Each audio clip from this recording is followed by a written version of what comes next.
Good morning, Vietnam. Good morning, Vietnam. What's up? What's good, man? How was Trolls, bro? Man, hold up.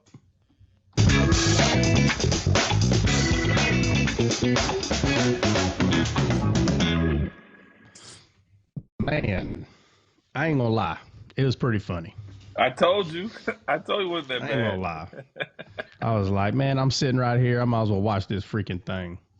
Yeah, oh yeah, me But too. and then of 100%. course, my little niece is like, I mean, I'm not quoting her, but she's like, this is part 4 or some whatever number. I was like, how many of these things? Because here's the thing, though. Growing up, I remember, like, you know, like the The little girl I had a Trolls. no, yeah, yeah. I remember the little girl I had a crush on, in class. She had like 3 or 4 troll, like pencil eraser deals on top of her. They kind of covered your pencil eraser, with the Yep. hair. Yep. And the guys, you had to make sure if you even held one, you had to make sure the hair was like blue or like gray, because all the other colors are purple and pink. And you got to be, I'm in Texas over here. We got rep to protect. Can't be playing around with the female trolls with the pink hair. So, but I remember those things. I mean, I never owned one. Like, I don't remember like ever seeing one and like being excited, but I remember, certain people in class being excited, you know, to play around with those things. So I wasn't ignorant to what they were. I just didn't know they made a movie about it, Right. you know. Right. But when they said movie, I'm like, yeah, I felt like, how did I not? Like, I always told myself, dude, do not go into a movie and not watch a trailer. Dude, this one time, like at band camp, no, I was playing, I was never at band camp. You funny. But no, this one time, like, I'm not kidding. Like, Mackenzie was like, hey, you need to pick a movie tonight because we haven't been in a movie in a long time and you need to pick one. And I'm like, dude, I've been so like far away from like the movie scene. I'm like, I don't even know. And she knows that like after I came back from Iraq, like the very first time, I didn't like watching like stuff that was real. I don't know how to explain. I didn't like watching stuff that like could really happen.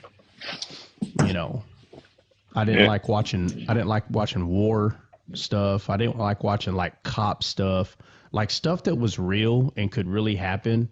Like, man, I just did not like watching it anymore. Like, I just didn't want. I just if I was gonna watch a movie, like I just wanted to go to La La Land, And I didn't know what the heck Harry Potter was. I didn't know what that was. I just see a bunch of little kids running around swinging sticks. Had no idea what this was about.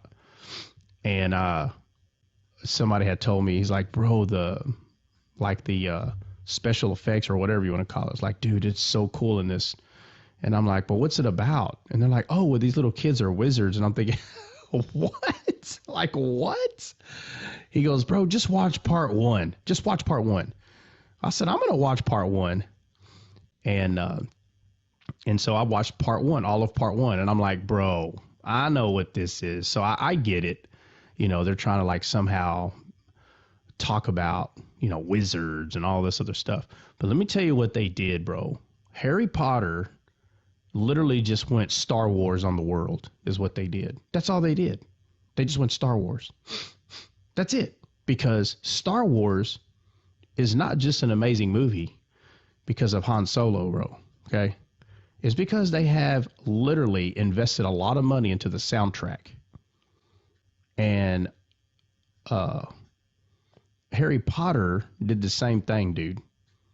If you look at the who they hired like to make the music and all this stuff, bro, they invested a lot of money in their soundtrack. Like original music and all this stuff, like Star Wars and all these other movies. And so I watched part 1, and the only reason that like I even finished it is because I had to see how they played the next scene. Like I just had to see it. Like how are they going to do this next part right here? And they didn't fail. and that's because they invested a lot of money into it.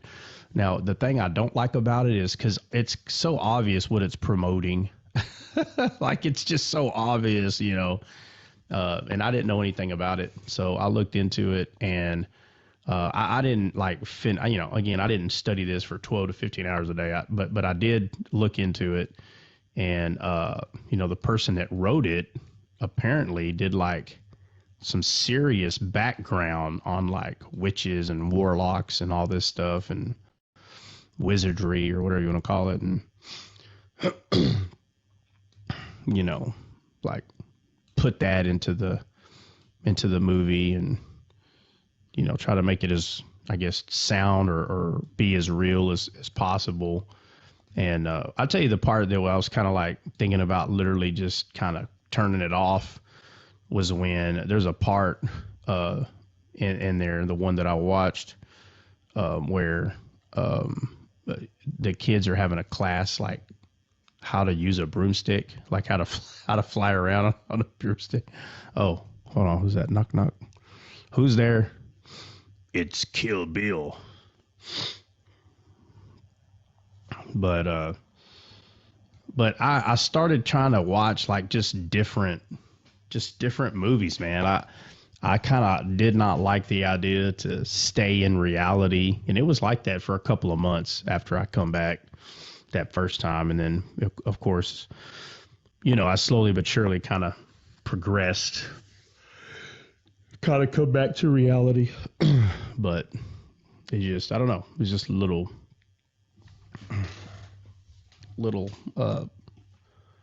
I guess a small phase in my life where I just did not want to think about war. And so anything, and again, we're talking about movies. So any movie that like, that would like relate anything back to that, I'm like, nah, I don't want to see that. Mr. Herrera. So I mean, Trot, Hmm. can you go ahead and take me back to what you thought about the movie, bro? You went on a whole escapade.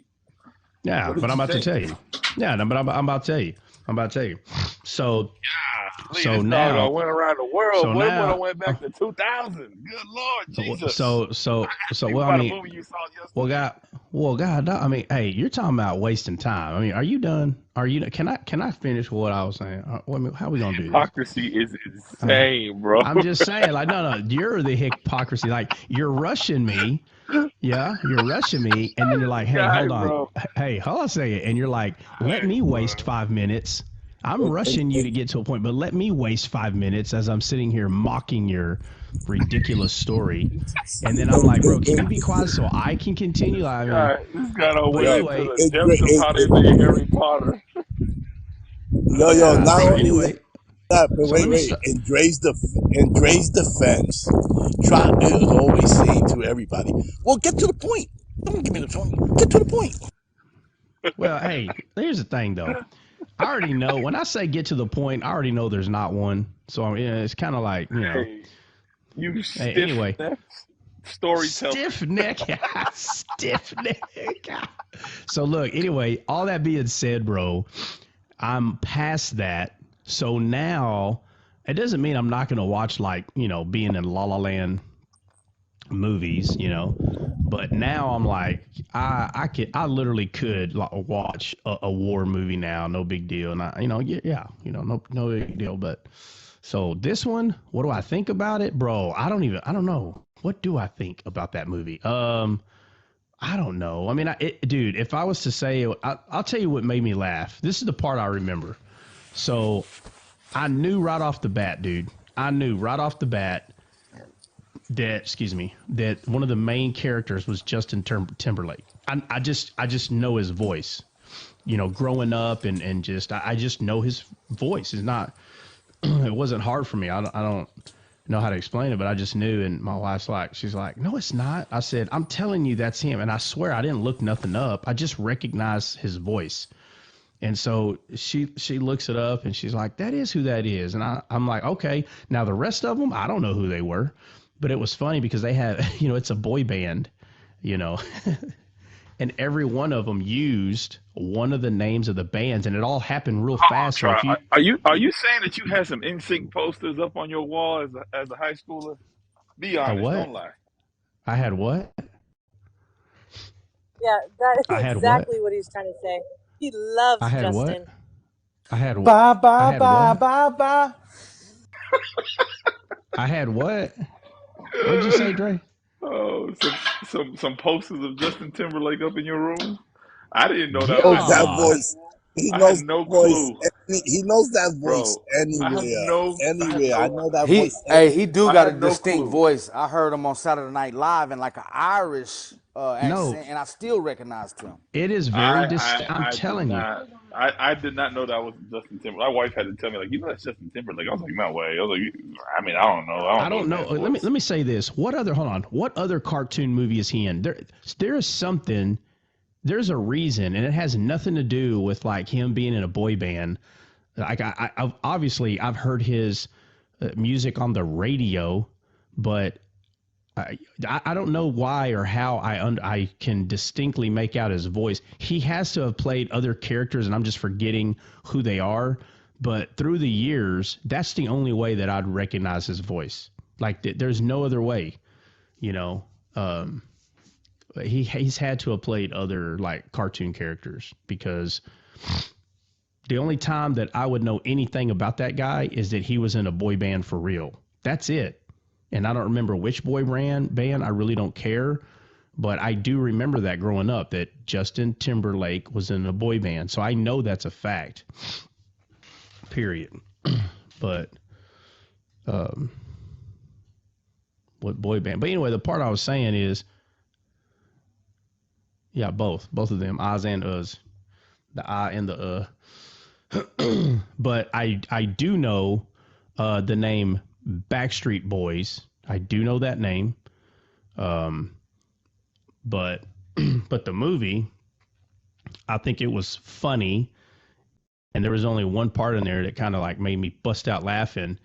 Is when my wife pointed out that they were all the brothers were all standing next to each other, and every one of them, she said, named one of the boy bands like from that time, like back to back. And I heard them saying, I heard what they were saying. It just didn't click. But my wife busted out laughing, and I was like, I don't understand. And she said some of the names, and I was like, oh, I see what they did there. And I do think that part was kind of funny. So I get it. But let me just say this. If you don't have a child or like a niece or a nephew, I would not see the point of going to see that movie. Sorry.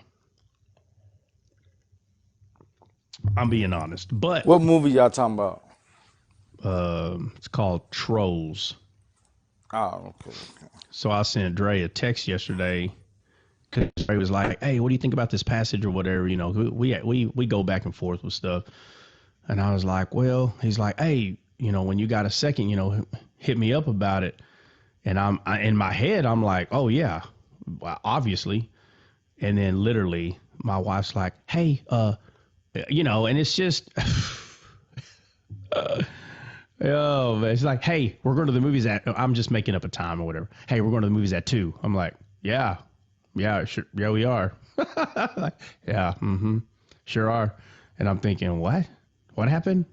Like, are we even in the same conversation? Like, what are you, you know, in my head, you know, I'm like, what are you talking about? And then like 20 minutes later, yeah, because, oh no, I'm sorry. She said it yesterday. Not yesterday, day before yesterday. Hey, we're going to the movies tomorrow at this time. I'm like, okay. A couple hours later, oh, by the way, they're dropping off Aiden here in the morning. Okay. All right. And then here comes, you know, noon or whatever. Hey, remember, we're going to the movies at 2 because we're taking Aiden to go see Trolls. I'm like, oh, that's the movie. Oh, okay. I don't know. For some reason, I thought we were about to go see Napoleon. My bad. What was I thinking? I haven't seen that, by the way. Dude, I want to So go see Napoleon too so bad. I saw that it was there. I'm going to see it. Like, I think I'm gonna go see it this weekend since I'm with my dad and my nephew and my son and my little brother. So we're all the guys are gonna be together in Phoenix. So I think. By the way, I won't be on live tomorrow. I'll be on a plane on the way to Arizona. But tomorrow, I mean this weekend, I think I'm gonna go see that, bro. I want to see that movie really bad. I like Joaquin Phoenix. He's a good actor. oh man, dude, when me and my brother saw the trailer of this, I mean, I'm not saying that he looks exactly like Napoleon, but he pulled it off pretty well when I saw the trailer. Like just his look. He definitely I looks was, like a good Catholic for sure, because Napoleon was Catholic. yeah, he was. Well, back in the day, they all were. They were all Catholic. They were all Catholic until they started reading the Bible themselves, and all of a sudden, it's like, wait a second, Hold on, somebody wait a done minute. lied about this book. Where's indulgences? I don't see that.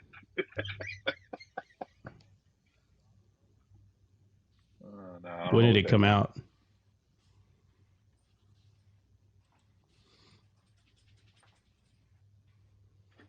Oh, oh yeah. No, I haven't. I haven't seen it. Did you see it? Yeah, yeah. No, I know my dad saw it. As soon as my dad, uh, wait a minute, did he already see it? Hold on, did it? Are you sure? Wait a minute. Are you sure it came out already? Okay. Well, I'll tell you right now. If it's already out, my dad's already seen it. I need to go ask him if he liked it. Dude. My dad loves history. Like no joke. All Oh, of it. me too, bro. I That's love why I history, want to bro. go. I want to go see it. Yeah.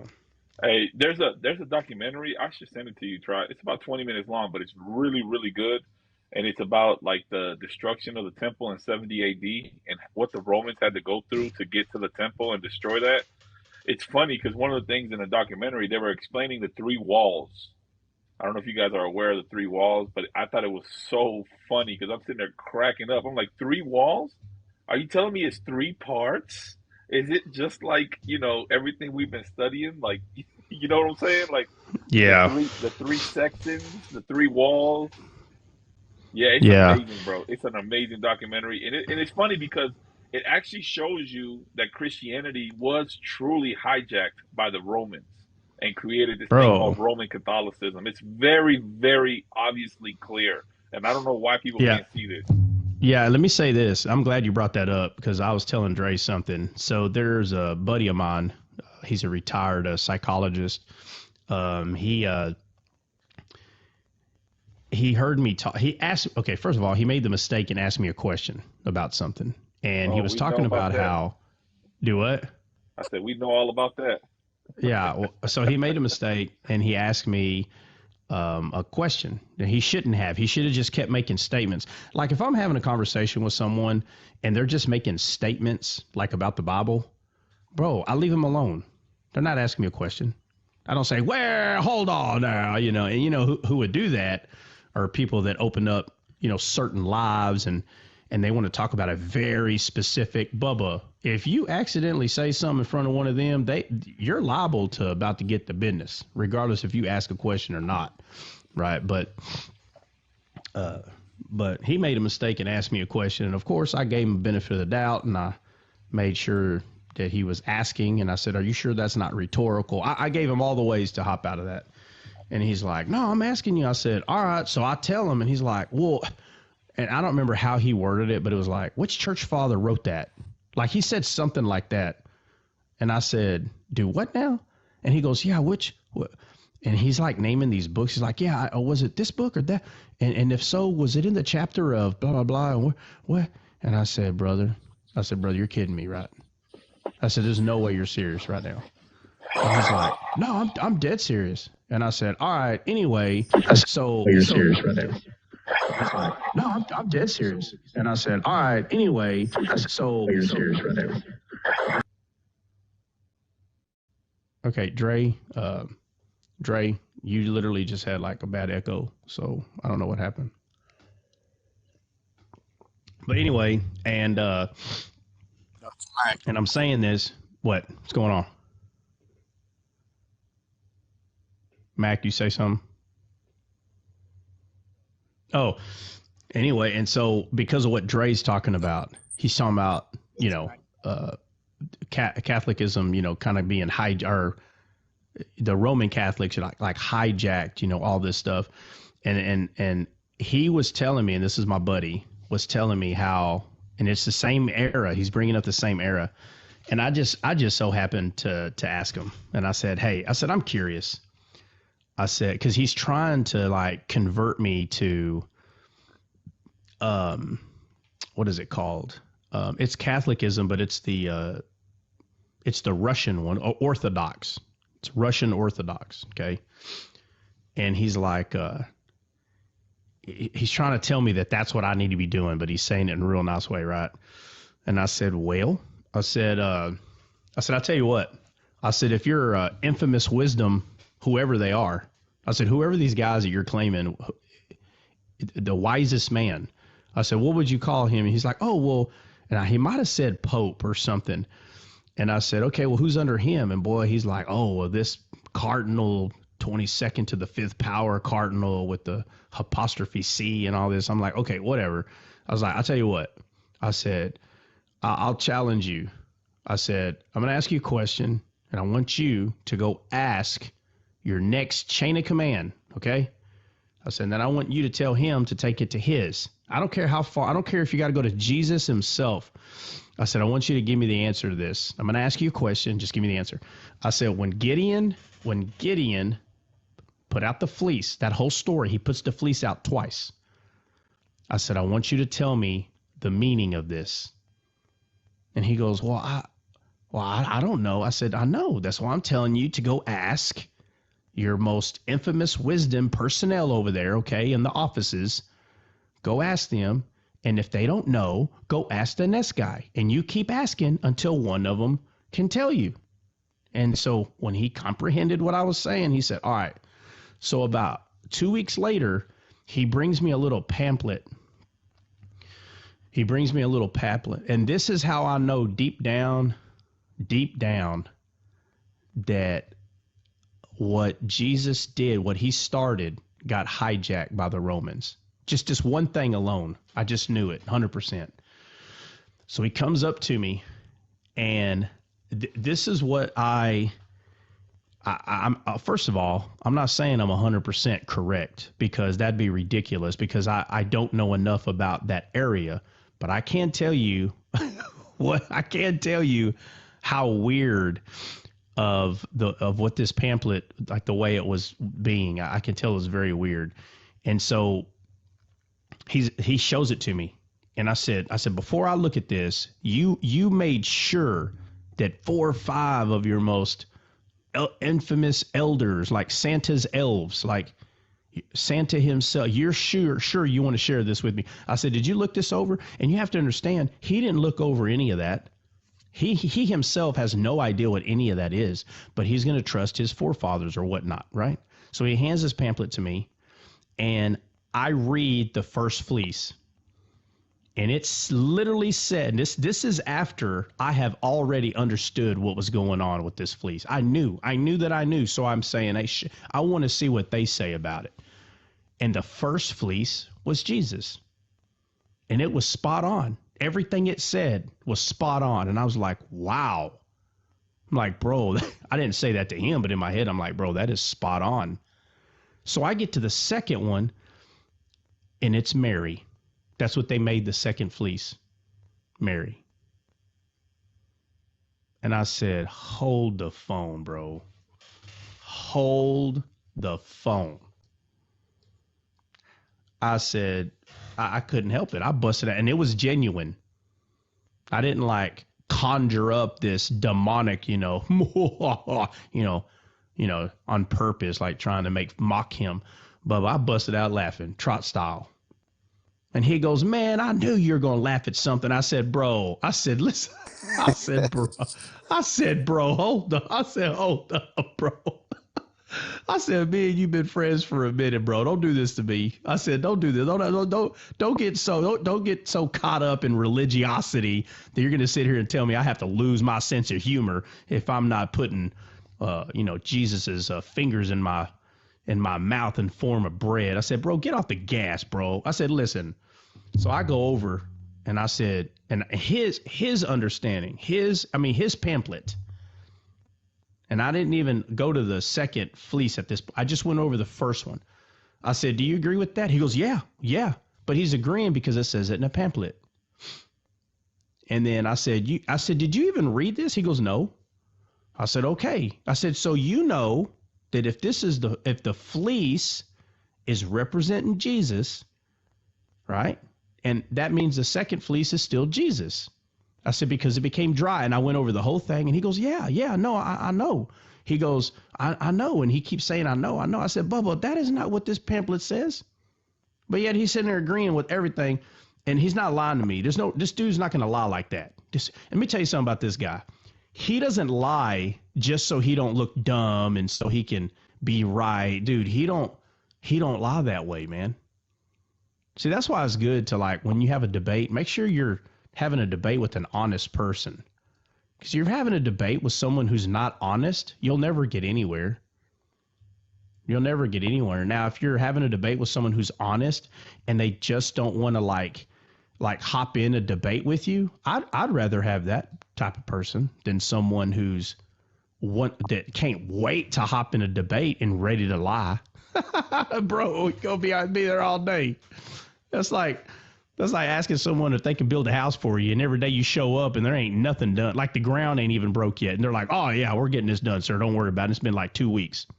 And there ain't nobody there but him reading a newspaper and drinking coffee. And you're like, well, I don't really see. Sir, listen, I know what I'm talking about. I've been doing this, I know what I'm talking about, but yet nothing's happening. It's like, bro, how dumb can you be and still breathe? Why are you still having this debate with this person? It's so clear that he's not doing nothing. Yeah, but he keeps saying he's gonna. Oh my God! My wife knows a lady that has been dating this dude. Bro, they've been living together over 10 years. They got kids. Bubba, it's the whole shebang, and he just proposed to her. Like, I mean, I'm like, man, Lord have mercy. Now, I will say about time, but Lord have mercy, Bubba. You got someone saying, oh, no, we'll get married. Oh, no, we'll get married. 10, 15 years later, will you marry me? Holy moly. But my buddy's not like that. He's not going to sit here and just blow smoke. So when I showed him the pamphlet, he reads it and he's like, well, I was agreeing with you because, it sounds right. But if this pamphlet says it's Mary, it's Mary. I said, bro, listen to what you're saying. I said, listen to what you're saying, bro. How can I and this pamphlet be right, bro? Well, God's a mysterious thing. And I'm like, Lord have mercy. I said, Bubba. I was like, and this is when I told him, I really think that when the Romans got a hold of all this material, like of people, I really believe people was just breaking stuff down in the Old Testament. I really do. And they got a hold of these materials and they took everything that was Jesus, cut it in half and said, let's make it Jesus and Mary because Mary's the queen. I really believe that's what they did. I don't believe that the authors, the one that wrote this stuff out, I don't believe that when they saw the fleece, that the first one was Jesus and the second one was Mary. I don't believe that. I believe the original writers saw what it was, wrote it down, and these people came through here, hijacked all this work that was done, bro, and took it for themselves and tried to make it a world dominant religion. That's what Rome was known to do. And everybody is just following it like freaking, like Game of Thrones. Everybody just kind of doing the same old thing, but, and I'm saying all that because, yeah, historically speaking, bro, that's 100%. The more I dig into church history and early church history, because I was very curious about it, like in the beginning of this year, and I've been going through that all year long. That's been like my mission to try to understand how.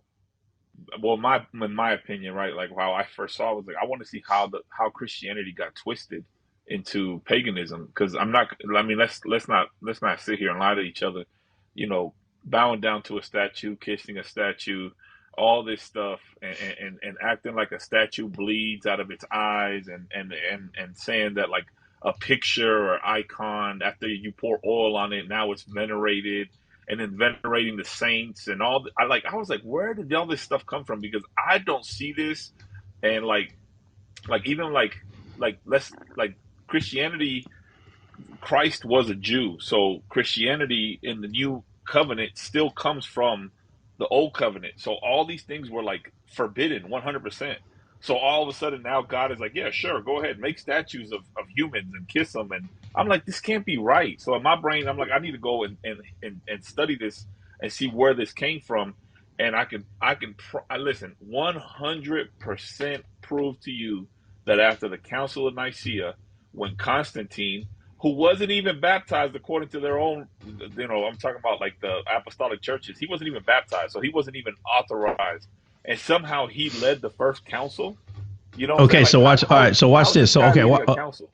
okay. So let's look at this. Who was Constantine? A pagan, No. Who 100% was pagan. he? No, who was he though? Who was he? A Roman leader. Okay, a Roman leader. Come on, come on, man. What do they say? Who makes history? The Who winner of writes the history? war. Come on, man. Come on, man. So if you're not using the Holy Spirit to read the Bible, how in the world are you going to point out what's real and what's not real? So everybody can sit here and claim this. Well, they got the Spirit. You got the Spirit. Everybody got the Spirit. Let me say this. The Spirit is real, and there are people that have the Spirit, period. So decipher it yourself. Decipher it yourself. You don't have to go ask somebody. You put the time and effort in it yourself, and you will see yourself, man. It for too long, and it still happens. People are relying just on people. I understand what you're doing. I get it. I understand. Do you want to go, iron sharpeneth iron? I get it. I'm not in disagreement with that. But what I'm saying is, if that's all you got, then y'all are all just men. That's it. So if you're claiming you have the Spirit, this person's claiming they have the Spirit, everybody got the Spirit, right? And I'm talking about different sects. Then, yeah, of course, there's going to be people, well, which one's telling the truth and which one's not and this and that. Don't worry about what everybody else is doing. You get the Spirit. You get baptized and filled with the Holy Spirit and go read. Don't say my family member, has been a pastor. Don't do that. Please don't be one of them. Don't be one of them, man. Don't be one of those kids that's at school. Well, my mommy and daddy said, don't do that. Don't do Bro, that. let me tell you. Hold on. I'm It sorry. I didn't don't mean to look interrupt good. you, bro. Let me say this last part. It don't look good, man. For people who are mature, they see right through that junk. My mommy and daddy, look, I've seen it. I remember 5th grade. Uh, you know, uh, Little Samantha, who told you that? Well, my mom said. At 5th grade, I knew better, bro.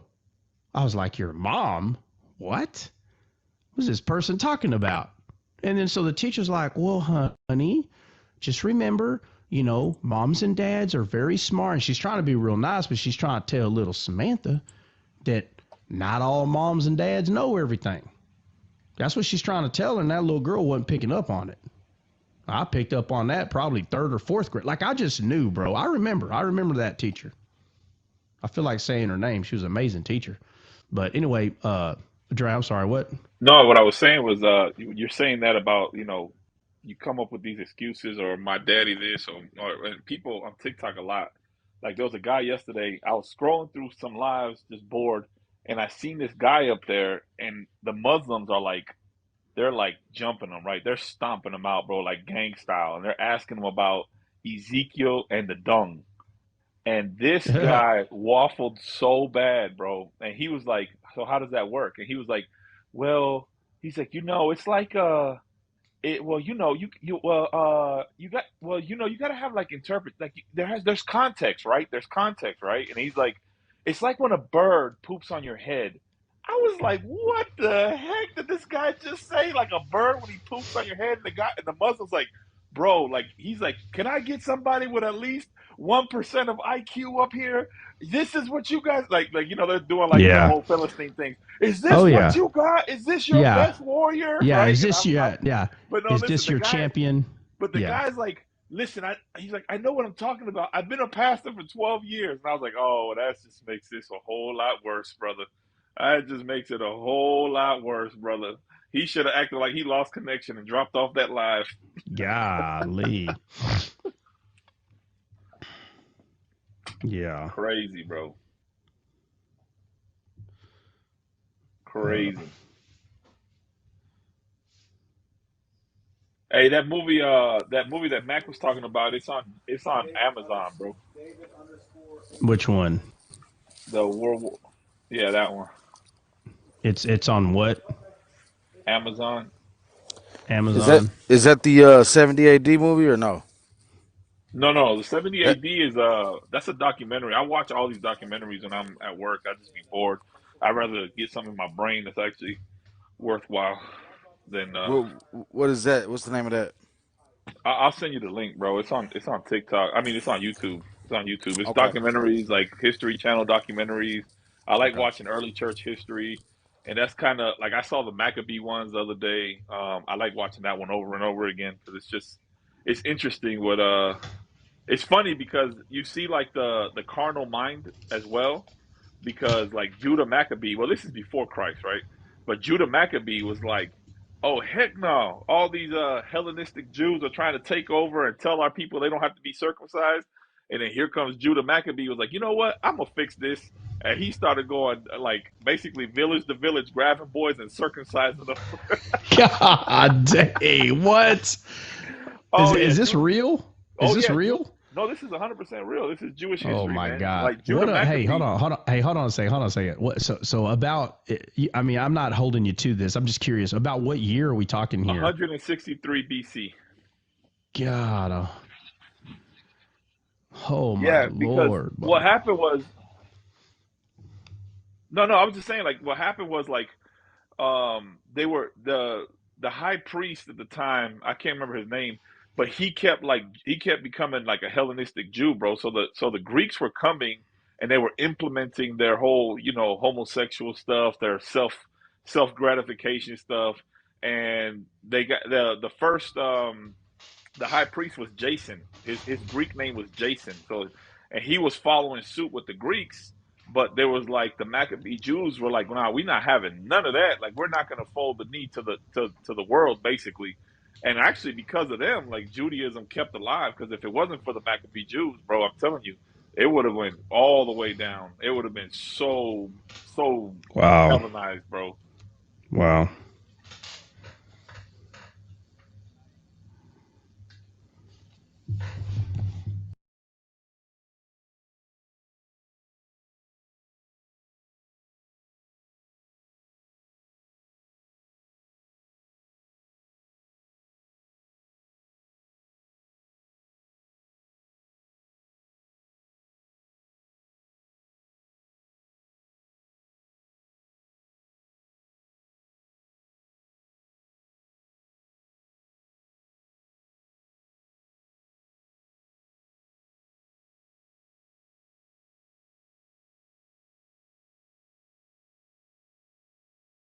Yeah, so the Greeks, what they ended up doing with Jason there, which was the weak high priest, what they ended up doing, I don't know if you're like know this history, but it's interesting. They grabbed the temple in Jerusalem and they turned it into a worship center for Zeus.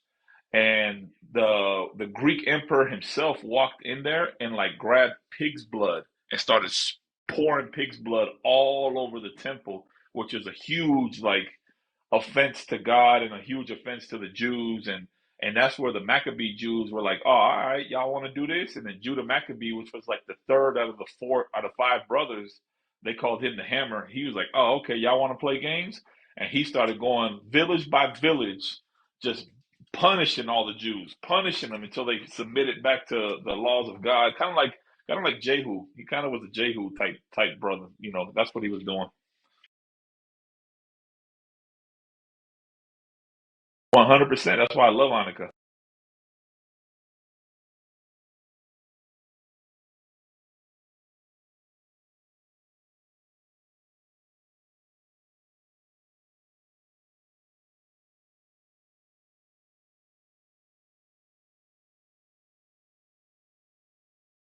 That's funny. Well, you mean like you're in the Catholic Bible then?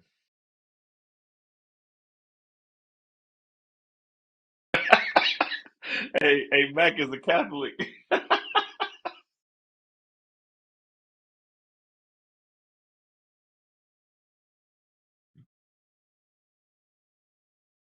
Oh yeah. Hey, Yo, Mac. I'm gonna mute you and then unmute, bro, so that nobody can hear you. Dre, you know that definition, that word, right, doesn't even come from the definition. It has nothing to do with that. It had to do with political issue with unionized people as well. What do you? Oh, hold on, Mac. Go ahead and speak. See if people can hear you real quick. All Can y'all right. hear? How about now? Can y'all hear Mac? He's talking in the Yeah, chat. I hear Mac. I know you do, bro. I'm I hear. talking about the people in the chat. People in the chat. People in the chat. Oh, People in the chat. Okay, they can hear you now. They can hear you now. Okay. To deal with you What were now. you saying, Bill? What were you talking about unionizing? I missed that. Word What are you talking about? redneck, because that word redneck doesn't even mean what people made it out to the slang to be. People got to look up at exactly where that stuff came from. It was actually a political usage came from, and union.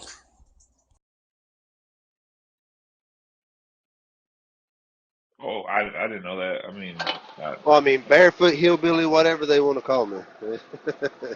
No, what I'm saying is that definition that was put into slang to those people, it actually means totally something else. so are you saying you're a redneck, Bill? Are you going to enlighten us? Yeah, I'm gonna enlighten you. I'm gonna illuminate you guys. Man, this sounds like some bus driver gospel. He don't heard this by one of the crackheads that got on the bus. Talking on that CD too much.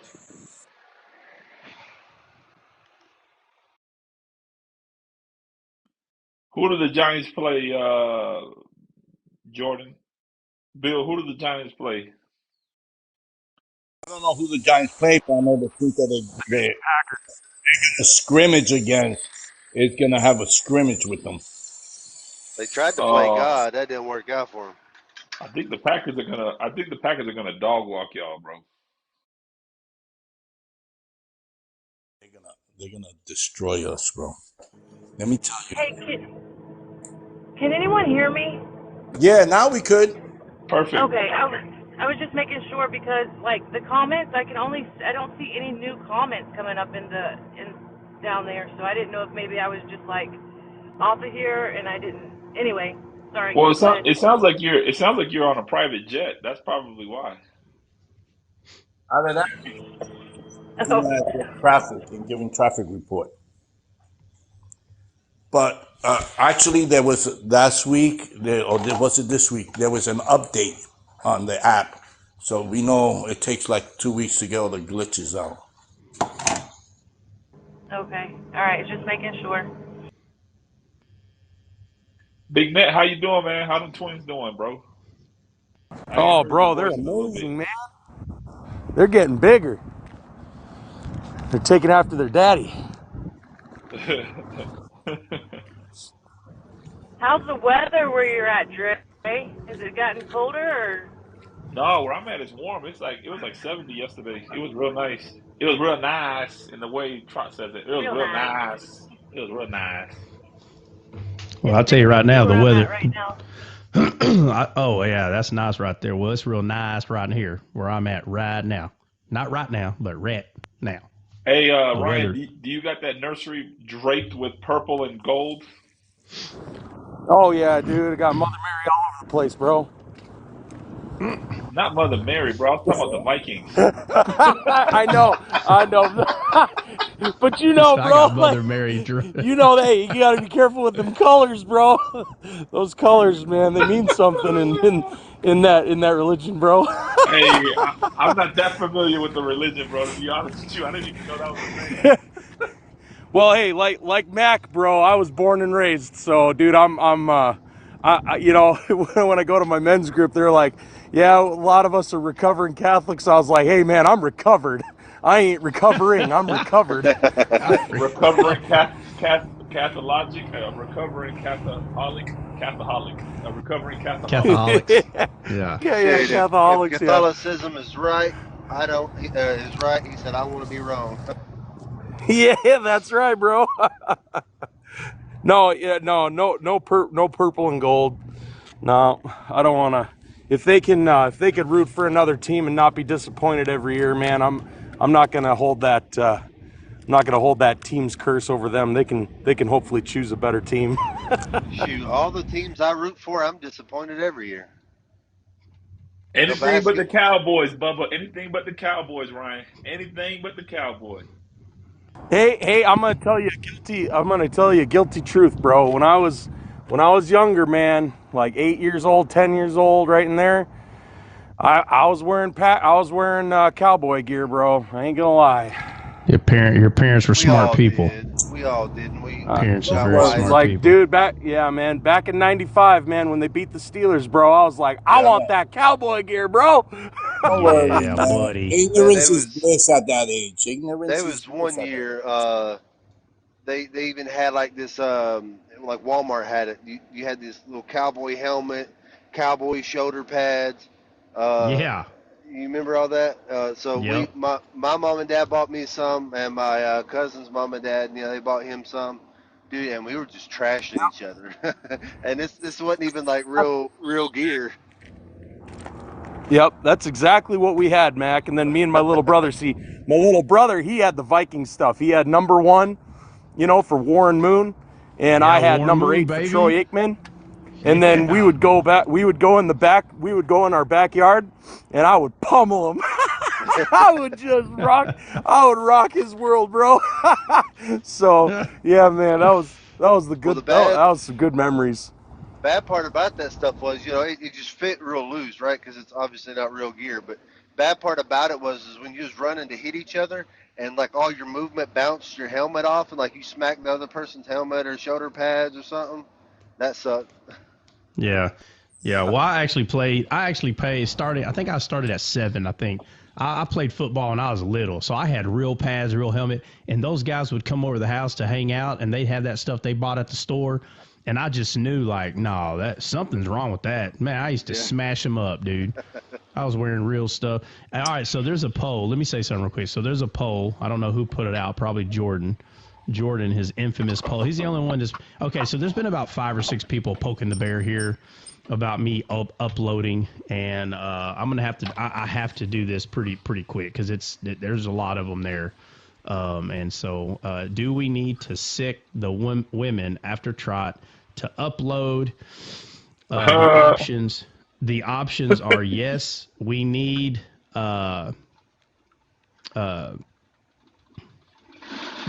We need YT descaled. YouTube descaled. Okay, so yes, we need YouTube descaled. Where's the new videos? Or yes and amen. So 100% was yes, we need YouTube descaled. So Hey, Trot, you need to go with the Urim and Thummim. Should I upload? Oh yeah. Yes or no? Yeah, for real. Yeah, no joke. Oh, that's hilarious. All right, so, By the way, I will say this: I never owned any cowboy gear ever. My favorite color is red. I would never even own anything Cowboys. As much as I love Dion, when he went to the 49ers, oh boy, was I happy, boy, because I love red, and he looked so good in that red, boy. He didn't look that good in that blue, bro. But the red, he looked way better. woo. He looked way better in that blue, Bubba. Benny, you better tell him, Benny. He looked way better in that suit. Better. Oh my God! Stop all the nonsense. See what I'm talking about? Lord have mercy. See what I'm talking about? Where's Benny at, man? This is why I know God told me to study the Bible. He's like, I need you to go hang out with these ridiculous rebels. I need you to go hang out with these rebels. Man, where's Benny at, bro? He leaving me hanging. I think, bro, he's working, bro. I'm right here. Oh, Yeah, we trying to figure this thing out over here. oh, my bad. Hey, Benny was telling me yesterday that Cowboy fans, they are the bright and morning star. That's so true. Thank you. I appreciate that. Round of applause. Round of applause. Benny's like, wait a second, I didn't talk to you yesterday. Yeah. All I right. think So CJ doesn't understand English. I said I never owned any cowboy gear. A card is different, bro. You can't put on a card, bro. What's wrong with you, bro? CJ, you want smoke, CJ. You've been getting at me all day in them comments, bro. You lucky you down there in them comments. what are y'all talking about? A card? Because I said I never owned any cowboy gear, and Uh huh. he said you're telling me you don't have any cowboy cards, like football cards. I'm like, that's Oh. not gear, bro. You say you don't have no cowboy cards. Ah, yeah. I think. Are you talking about attire, sir? Is that what you mean by gear? Attire? Yeah, Is you that what know we're what talking about? gear is, bro. Stop No, no, playing no. silly, bro. No. We Dre, talking about cars, not a tire. Dre. I'm not saying that I don't know. There may be someone that is not understanding what you mean by gear. So I'm saying attire. Is that what you're referring to for everybody Yes, else? 100%. All right. And America's So in team is that the New York case, Yankees. All right, let's move on. Bible time. yeah, that is America's baseball team. But football team is Cowboys. I All don't know. right. So what we talking Gotta about? go What we with the talking about, Reds. man? Don't nobody. You know what? You know what? It's Da Bears. Da Bears. Doubles. Double. Doubles. All right. All right. So Dre brought up a topic, and I guess we can hop in it today. I wish we would have made a video, but I can't give Dre a hard time for that because I haven't uploaded in a couple of weeks anything on YouTube. So Well, no, sir. You said you were going to text me as to how you wanted the video for the consciousness, and you never text me on that. yeah, I know, and I'm just trying to pass the buck, and Of you're course, of ruining course. it. But I always Ruining take that. the brunt of all the hate. So on this one, I'm gonna have to Dre, pass it right he back, sir. to a movie, bro. He went and saw Trolls instead, bro. Right, right. Hey, He was lip guys, singing the whole time. guys, come on. You're I all was I ever forced. wanted. I was forced and coerced. But Oh I'll tell man. you, I told Draz, hey, bro, I said, I'm going to go check out, like, I have to go see this movie, blah, blah. And I send him, what's his name? King of the Hill. What's the dad's name? Hank. Yeah, Hank. Hank, there's a picture of him with the water hose pointing to his head and, just turns it on, right? Hits him in the side of the head. So once I was told I was going to go see this movie, I sent that picture to Dre. Like, boom. Dre's like, hey, bro, actually, I saw it. I had to go see it. Basically, my wife said, hey, we need to go see this with Levi. And he's like, it's really not that bad. And Yeah, it's like, not. what? It's really not that bad. I've No, seen it worse wasn't. kids movie, bro. I've seen way worse kids movie than that one. Yeah. Yeah. He said, Yeah, it was. gosh dang it, Dre. I didn't want to see this movie. Yeah, it was not. Terrible impression.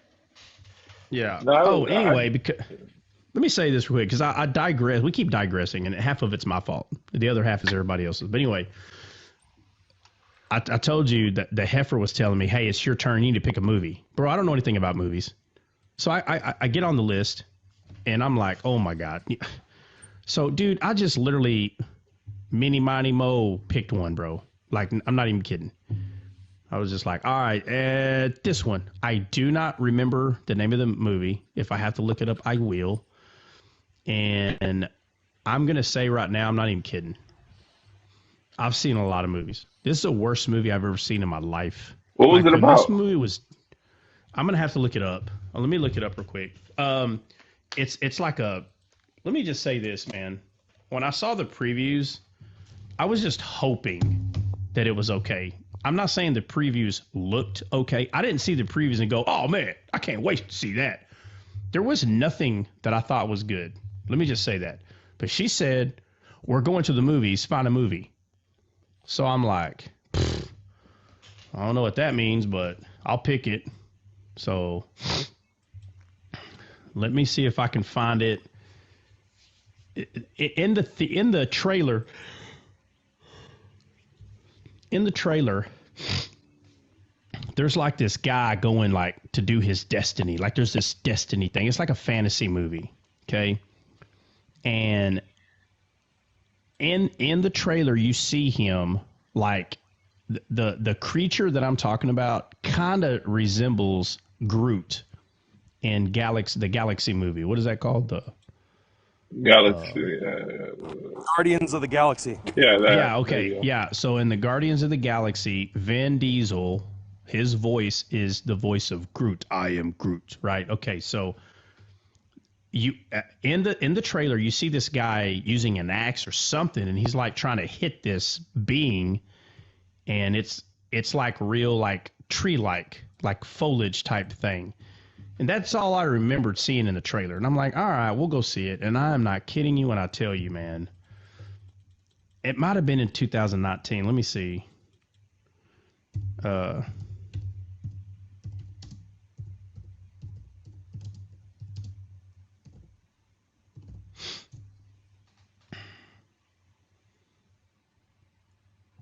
right. I just typed in fantasy movies in 2019. If I can't find it quickly, maybe I'll go to 20. It could have been in 20. Well, just give us a little bit more context. Maybe we know what. Man, I swear, I'm telling you the truth. I can't remember anything about this movie. Like, but you said there was a Groot in there. Well, there's okay.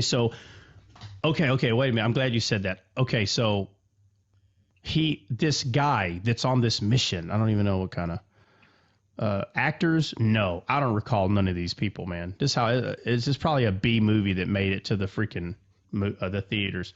Okay, so he goes on this mission and he finds like this being, like a freaking Groot, man. He finds it. And it tells him it's kind of like, you shouldn't have found me, but you did, and like you got 2 weeks to figure this out, and if not, I'm coming after you or something. Well, apparently, he's like, I figured it out, so he tries to Jeepers Creepers. No, Jeepers Creepers. Oblivion. Huh? Oblivion.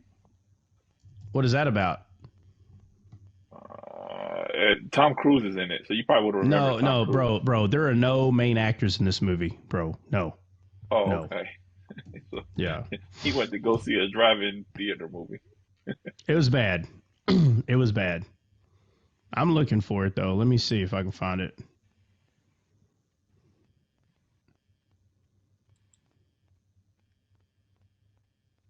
I wonder if I could find one of the worst movies ever. If there's no way, there's no way it's not in there.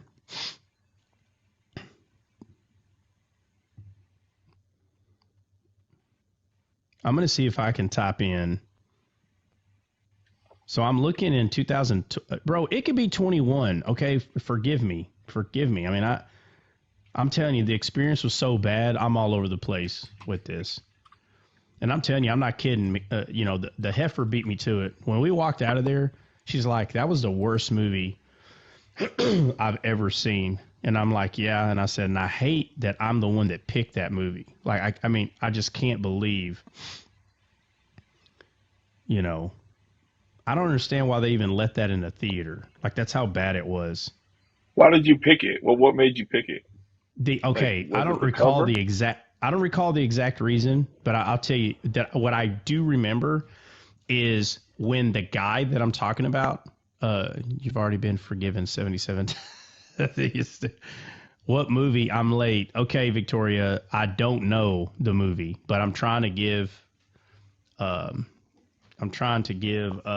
best explanation that I can. It was a 2 years ago, 3 years ago, and I think the name of the movie. It's either, okay, I know this is crazy. It's either really long or it's one word. I remember thinking that's the name of the movie. Like, it was either one word or like a whole freaking book. Like, it's one of the two. Is it Sator? Sator?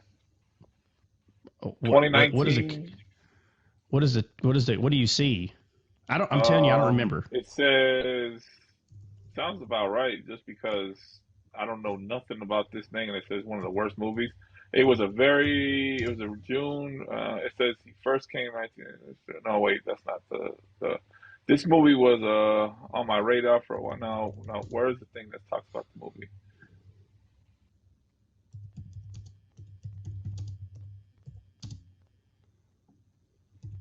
Where'd it go? Hmm.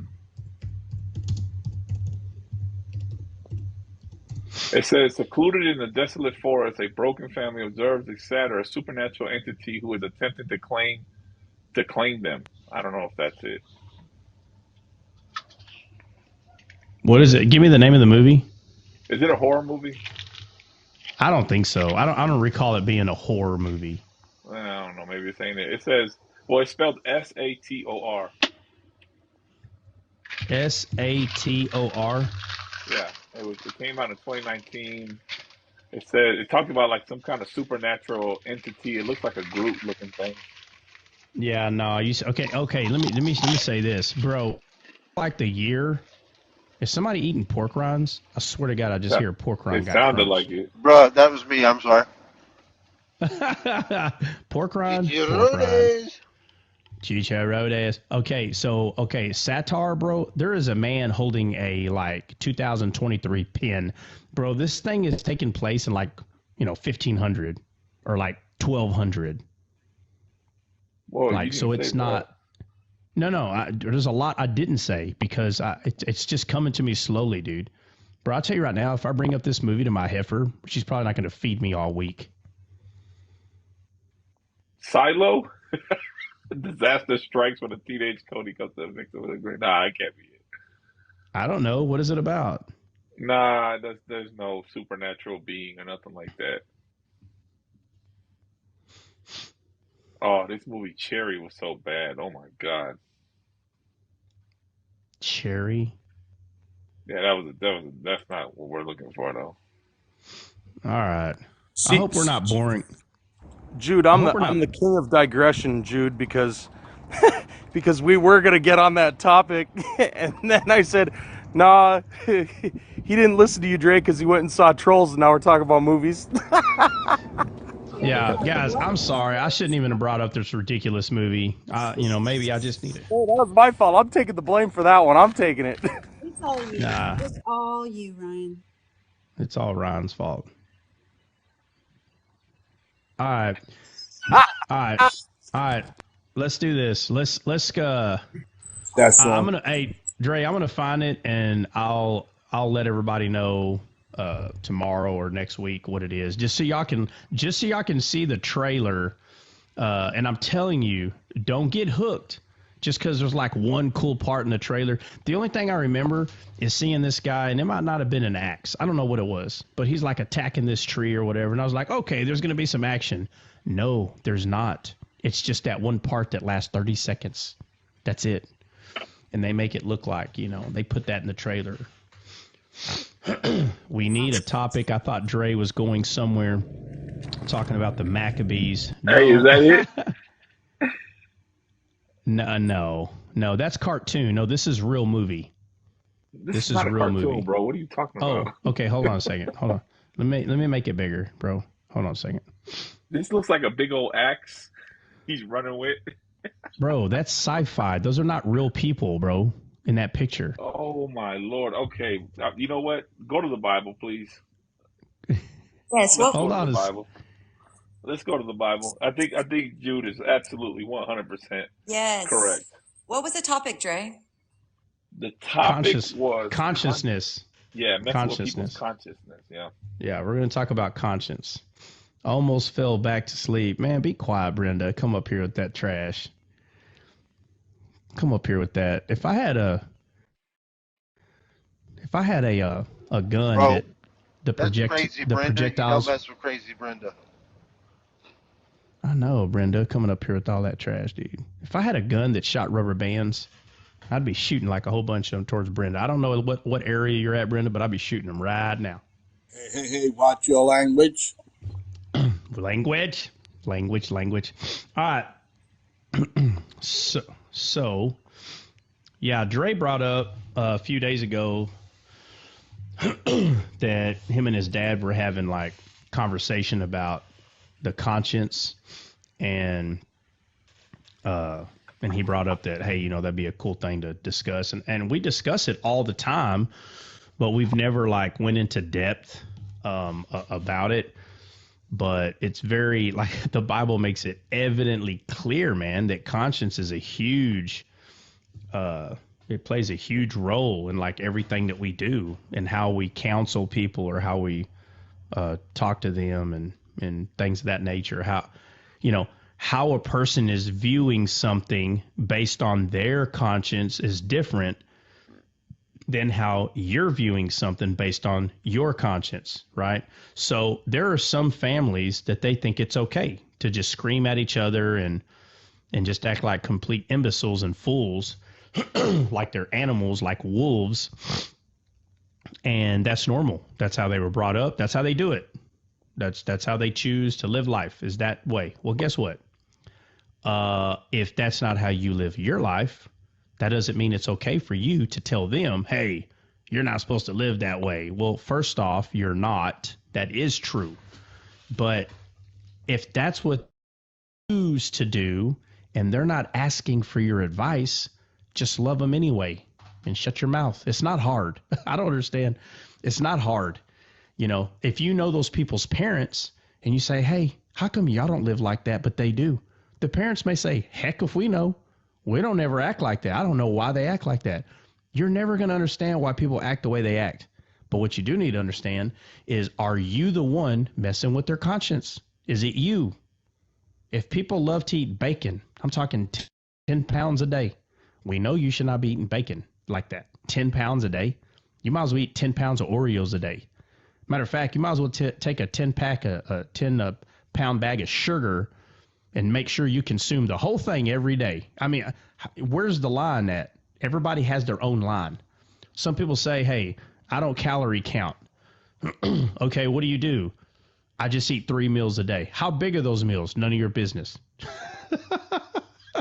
But I eat 3 meals a day.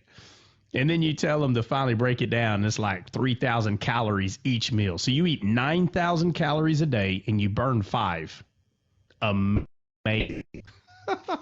Now, should I go up to them and say, hey, you're a fat slob, how dare you, and this and that? No, they already know. People already know. You don't have to talk to people like they're stupid. Now, because one of my things years ago is I just couldn't stand stupid people. It's still something I struggle with today. I used to not, I couldn't stand it. But at 20 or 19 at 20, I just didn't understand that not everybody learns the way I do. I'm not saying I didn't already kind of learn that in high school or whatnot. It's not that. It's just I didn't understand. Like, somebody would say something, and for the most part, I would understand what they're saying. And then the majority of people are like, you know what? You know, can you say that again? And I felt like I was just always being held back because of stupid people. You know, like, if you would go study, you wouldn't be so stupid. And that's just your perspective. That's just your perspective. Everybody has a perspective, for whatever reason, different than other people. There may have been people in the class that's like, you know, oh, I'm not the only one. Oh, okay. All right, cool. You know, and then I'm over here like, oh my God, we can't even get to level 2 here because we're still on freaking level half. Like, we ain't even at level 1. We're level half, you know? And so it can, you know, again, we're talking, you know, high school, right? 15, 16. And then you get to 19 or 20 and I'm, you know, living my life, and all I can think of is, I can't stand being around people that are just dumb, you know? But there's always going to be someone that thinks you're dumb. So where's the line? Where's the line, right? The line is a person's conscience. That's the line. So if I say, oh, well, this person's slow and dumb, if I say that, you know, would you say that to that person in their face? Like, would you go up to the person and say, hey, you're slow and you're dumb? All of a sudden, you're going to get a bit humble.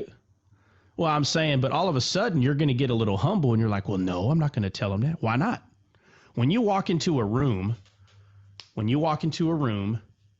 however you see things, whatever it is, like if you had a bio, right? Like on TikTok or whatever, and like, hey man, go read my bio. Yeah. If you can't put that, I'm talking about a real bio, not a fake bio. If you cannot put your real bio on your forehead, like if you're walking around and there's a screen up there, if you cannot put your bio up there, then maybe something's wrong with your bio. And that's the thing. So if I can't go up to someone and say, hey, I think you're dumb, slow, and you need to go rethink. Like if I can't tell somebody that to their face, then maybe something's wrong with what I'm thinking, right? Because if I did tell that to them, to their face, would I be messing with their conscience? Is there something that they're going to be thinking now because of what I said to them, messing with their conscience? Hey, you shouldn't be eating all that bacon. Or let's go even further, not about the quantity, but the quality of food. So not only, hey, you shouldn't eat that much bacon. How about you shouldn't eat bacon at all? Or let's go further. Shame on you for eating pork. Or let's go further. You're a Gentile, uncircumcised Jew. Like, you can always take it further in any direction. How far are you messing with the conscience of another person? And everybody's perspective in life is different on how they do that. So, of course, a person that likes to fight and beat people up, right? And you take someone that likes to get drunk and put their hands on their significant other. See, the person that fights in a cage and beats up another person, they have a line also. See, they like to fight and they like to beat people up, but they would never hit their significant other. So if not careful, they can tell that person that puts their hands on their significant other, they can say, man, you're a coward, piece of dung, dude, you're trash. But yet they beat people up all the time. When you pay attention to some of this stuff, it's funny how we live our life. I'm not saying in any direction about who's better or who's not better. I'm just saying that everybody has this line, and you draw that line yourself, and you say, hey, I'll do this, but I can't do this. And the next man, his line will be further, meaning he goes further into the intoxicated flesh. Like, he'll go further, right? I'll beat up dudes all day long in a cage, and if a woman ever touches me, she's going to get the business. And I tell you what, I don't care if it's a 10-year-old kid, I'll backhand that thing, right? So this guy goes even further. People push that line further based on their perspective in life, how they view things. And this goes all the way back to thinking errors and irrational thinking, right? Catastrophic thinking. That's my favorite one, the catastrophic thinking. Something's kind of bad, but to a catastrophic thinker, it's the end of the world, and they believe it based on perspective. But biblically speaking, talking about the conscience, Dre, which ones you want to talk about first? It don't matter to me. I don't care either, bro. Whatever you want to jump on. Well, we can go to Timothy. Right. Let me see. It don't matter, man. There's a whole bunch of them in there, but we can go to Timothy. Let me see. 1 Timothy 1. We can start. Hey guys. 1. Yeah, what's up, Mac? I actually got to jump, but Dre, send me the link to that YouTube. I'd like to check that out. Yeah, Text yeah. Or whatever. Do I have your number? I don't remember if I have your number or not. Yeah, I got you. All right, I'll send it to you. All right, man. Yep. Yeah, I'll take it easy. All right, Mac. You don't have to tell us you're leaving, Bubba. You can bounce. It ain't no big deal. Well, I like saying goodbye. Well, y'all don't have to, man. I'm telling y'all. Y'all don't feel obligated. Hillbillies have manners, bro. They're not gonna just leave like that. They're gonna say, You know "Happy what? birthday All to right. My Man, bad. I My did the bad. same thing and I was drilled, bro. Just No, leave. nobody. Oh Lord, look at the victim over here. It's that Oh, here we Southern Bill go. about fell hospitality. apart when it happened to him. Like a $2 suitcase. Yes, I did, Hey, man. Yeah, Bill. it's that Southern Bill got all of our. hospitality, man. It ain't the same when it comes from No, New York. no. That ain't it at all. Like, hey, Southern hospitality is a real thing. No joke. I just want to let people know they don't have to. You don't have to do it. Look, if you want to do it, I'm not going to mess with your conscience about it. Then do it. I'm I just bounce saying you all the don't time. have to. Well, there's some people like if you just bounce, and I know you're not one of them, but there's some people like if you just randomly drop, that their mind goes in 10 different directions and it causes issues, and you must have not like what we said, blah blah blah. I just All like, right, Mac. See you later, Oh. Mac. We gotta go, yep, Mac. see it. Gotta go, Mac. We're trying to get into this word, Mac. Hey, Don't you got he's gonna somewhere to be, bro? Hey, he's gonna. I bet you he comes back and starts topping some trash, bro. I Oh, he guarantee will. it. He will. He's gonna be like, he's gonna hop in and be like, "Hey, I'm sorry that y'all didn't like my presence." He's gonna say something. All Yeah, right. First but Timothy no. 1:1 and 5. Is Yeah, that what go we got? ahead. Yeah. All right. It says now the end of the commandment is charity. You want me to just start from like a verse before, maybe? Now, whatever you want to do, it don't matter. All right. Let me start. Let me start. Let me start at 4. It says, neither give heed to fables and endless genealogies, which minister questions, rather than godly edifying, which is in faith. So do. Now Okay, the hold on, end of hold on. Let me say something. What did that just say, man? Yeah, and I told myself, man, be careful with First Timothy. There's so, dude. Oh, my God, dude. Read it again. What you read, man. neither give heed to fables and endless genealogies, which minister questions, rather than godly edifying, which is in faith.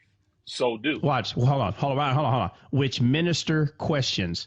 If you don't understand what he's saying, let me say this.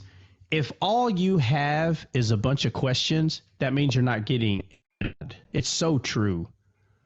You start hopping around and start questioning all these things, and you're like, well, hold on. Well, if that's true, then how did it? First of all, this is not about not asking God questions. This is not about questions are bad. I'm talking about what's being said right here. It should be evidently clear that the goal is not trying to figure out a bunch of questions. That's not the goal. So this has nothing to do with don't ask questions. The goal is to be edified. That's the goal. Not, okay, well, can God make a rock that's too big for him to carry? Yeah, that word fables is actually the word fables in the original Greek is to initiate into mysteries.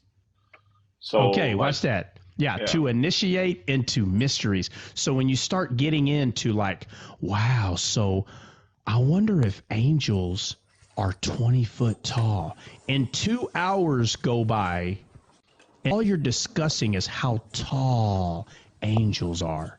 Or, an hour goes by, and all that was discussed was, so when Noah was making the ark, do you think maybe like aliens were involved? Like this whole mystery thing. We know that Christ is the mystery. It's not referring to that type of mystery that Paul's talking about. It's talking about that you take your carnal imagination and you just let it fling out there, and you have all these questions. Again, wait a minute, is God all powerful? Wait a minute, if he was, then that means he can make a rock that was too big for him to carry. Wait a minute, but if he did that and he couldn't carry it, then he couldn't be up in the mindset. Look where I'm going with this. And this is what Islamic believers and other people have done. They have come up with these ridiculous questions, and in their own eyes, they're wise questions. No, it's not.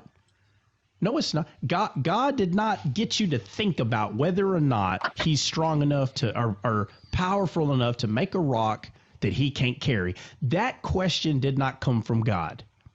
And when people say, well, how do you know? There it is. It's all a mystery. Nobody knows nothing. Or better yet, Jesus wrote on the ground. What did he write? Who knows? It's a mystery. Well, it is, but not the type of mystery you're claiming. The mystery they're claiming is nobody knows. Meaning it's a mystery that, hey, when we get to heaven, we'll know. We'll know when we get to heaven. Just all these mysterious questions, but again, no edification, meaning the questions are not being answered. Anyway, continue, Dre. So we are in endless genealogies. It says, verse 5, it says, now the end of the commandment is charity out of a pure heart and of a good conscience and of faith unfringed. Can we keep going? Go ahead and read 6. All right. Yeah, read 6. From which some, having swerved, have turned aside unto vain jangling, desiring to be teachers of the law. Yeah, desiring to be teachers of the law, understanding neither what they say nor whereof they affirm. But we know that the law is good if a man use it lawfully, knowing this, that the law is not made for the righteous man, but for the lawless and disobedient, for the ungodly, and for the sinners, and for the unholy and profane, for murderers and fathers of murderers, of mothers of manslayers, who from whoremongers, for them that defile themselves with mankind, for men stealers, for liars, for purged persons. And if there be any other thing that is contrary to sound doctrine, according to the glorious gospel of blessed God, which was committed to my trust. My goodness, he just really just like went in on people. All he's saying is the law is for sinners. The Bible says if you're saved, that you don't sin, and it's talking about your spirit. So when people say, wait a minute, do you still sin? Listen, the confusion is in your hands. If you're confused, you need to fix it. I'm telling you, nobody can fix it for you. You need to fix it. Why am I still confused? Maybe you're still confused because you fully don't understand spirit, soul, and body. If you don't fully understand spirit, soul, and body, you still think the flesh is you. And when your flesh is tempted to sin, and finally at some point you give in to whatever it is, you could be at work and someone can make you mad and you can just say some cuss word like, can you shut that, HE double hockey sticks up? Can you just do that? And then so now 5 seconds later, you're like, oh, God, I didn't have to say that. So I sinned. Well, the Bible says I don't sin. Why am I still sinning? Yeah, clearly, you're truly not understanding that we are a spirit, soul, and body, and your spirit doesn't sin. So God does not see you as a sinner. And so this right here is not talking about you. It's talking about people who are sinners, meaning they're not saved. That's who this is referring to. And when people say, no, right here is talking about believers. Oh, I know. But you have to put everything together. Stop compartmentalizing things and say, no, this little part. There is no this little part. Everything that these writers are writing down, they all go off each other's writings. You're sitting here acting like, then you ask people, did the Spirit author this? When this human wrote these things down, was the Spirit authoring it? Well, absolutely. Okay. So is the Spirit so stupid that it doesn't know how to harmonize with itself? That's how stupid the Spirit is? Or is it you that keeps compartmentalizing things and saying, no, this right here has nothing to do with the rest of the word? Then you don't understand God then. You don't understand one accord. You're not understanding that when these people are writing this stuff down, it was the Holy Spirit that was writing it down. They were writing from their heart. So let's go back to read 4, 5, and 6, Dre. All right. 4, neither give heed to fables and endless genealogies, which minister questions, rather than godly edifying, which is in faith, so do. Now the end of the commandment is charity out of a pure heart, and of a good conscience, and of faith unfringed. Okay.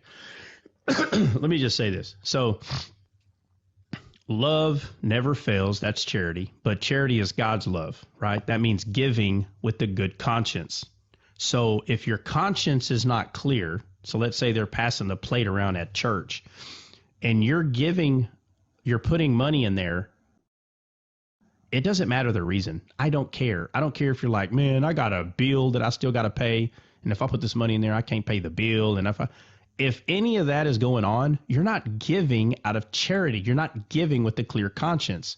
What's going to end up happening is you're going to have animosity towards the church. You're going to start looking at the pastor. Oh, all of a sudden he got new shoes. You know, I need some new shoes. And now this fear and this attitude of I'm not trusting the pastor, what he's doing with this money, little by little, if you don't realize what you're doing, you're sowing discord in yourself.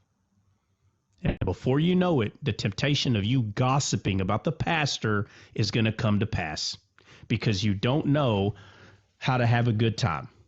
You're allowing your carnal mind to kick your butt because you're not doing it with a clear conscience. So if your conscience is not clear, don't do it.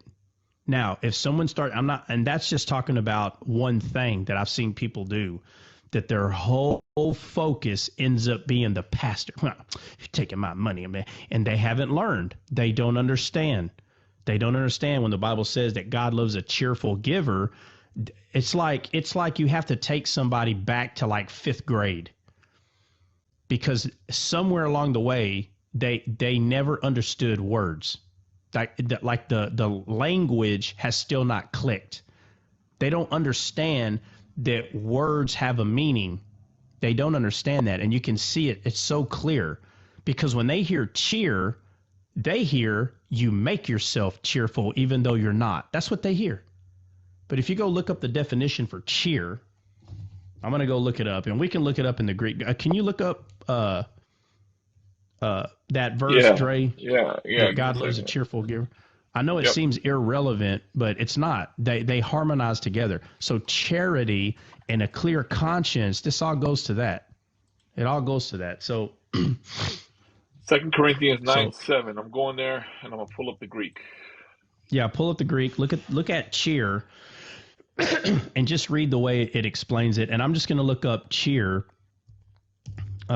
just like an American dictionary.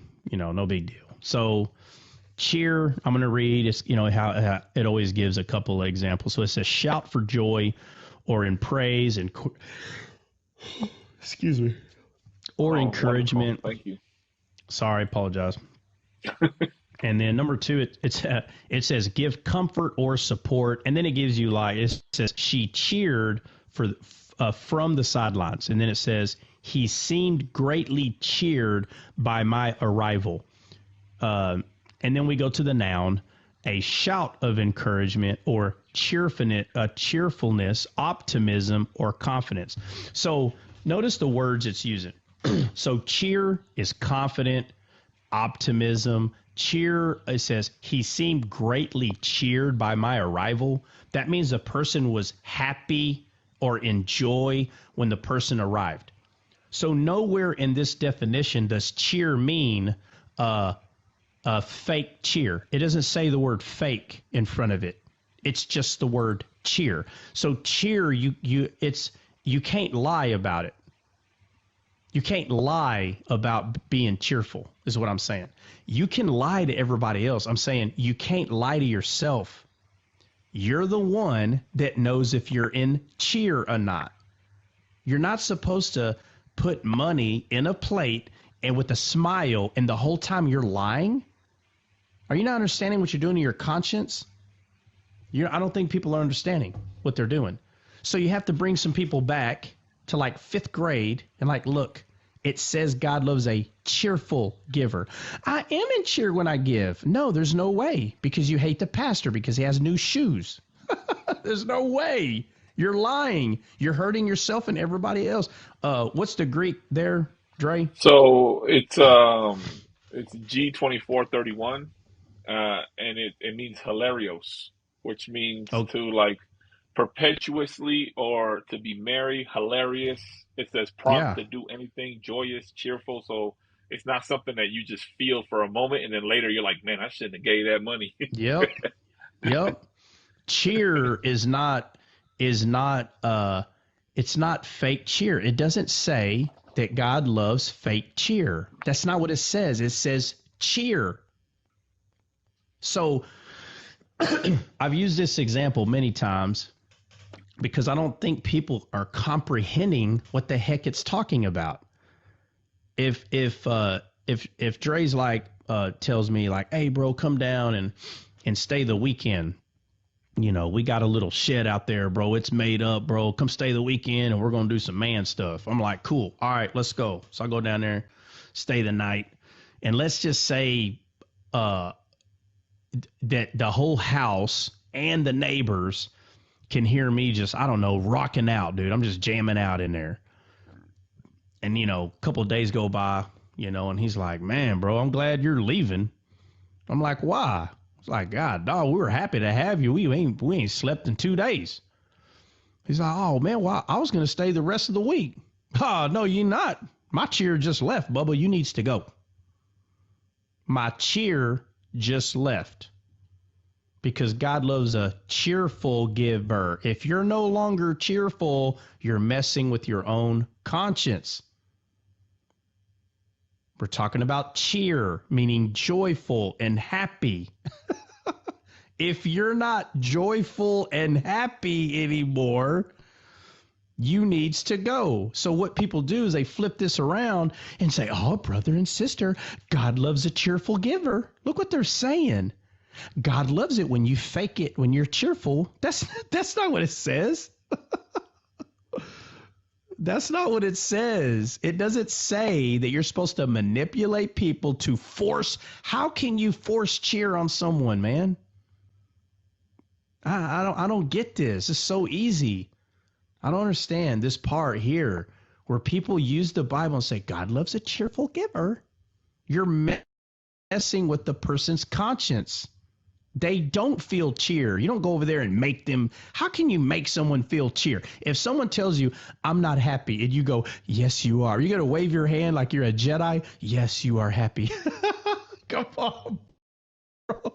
If you don't understand that that's not biblical, what that is called witchcraft. That's what that is. When you mess with another person's conscience, my friend, you become a witch or a warlock. You can sit there and, boy, you could twiddle your thumbs on that one for a year. You need to be mindful of the person's conscience. If someone tells you, I'm leaving, I don't love you no more, I'm leaving, and they leave, you don't go chase them. What? Well, then you don't love them. No, love's not a feeling. Love is an action. Love is an action. It is not a feeling. So now we got to talk about love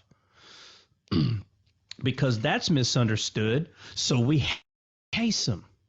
We have to go chase them. No, you don't. Let me tell you something.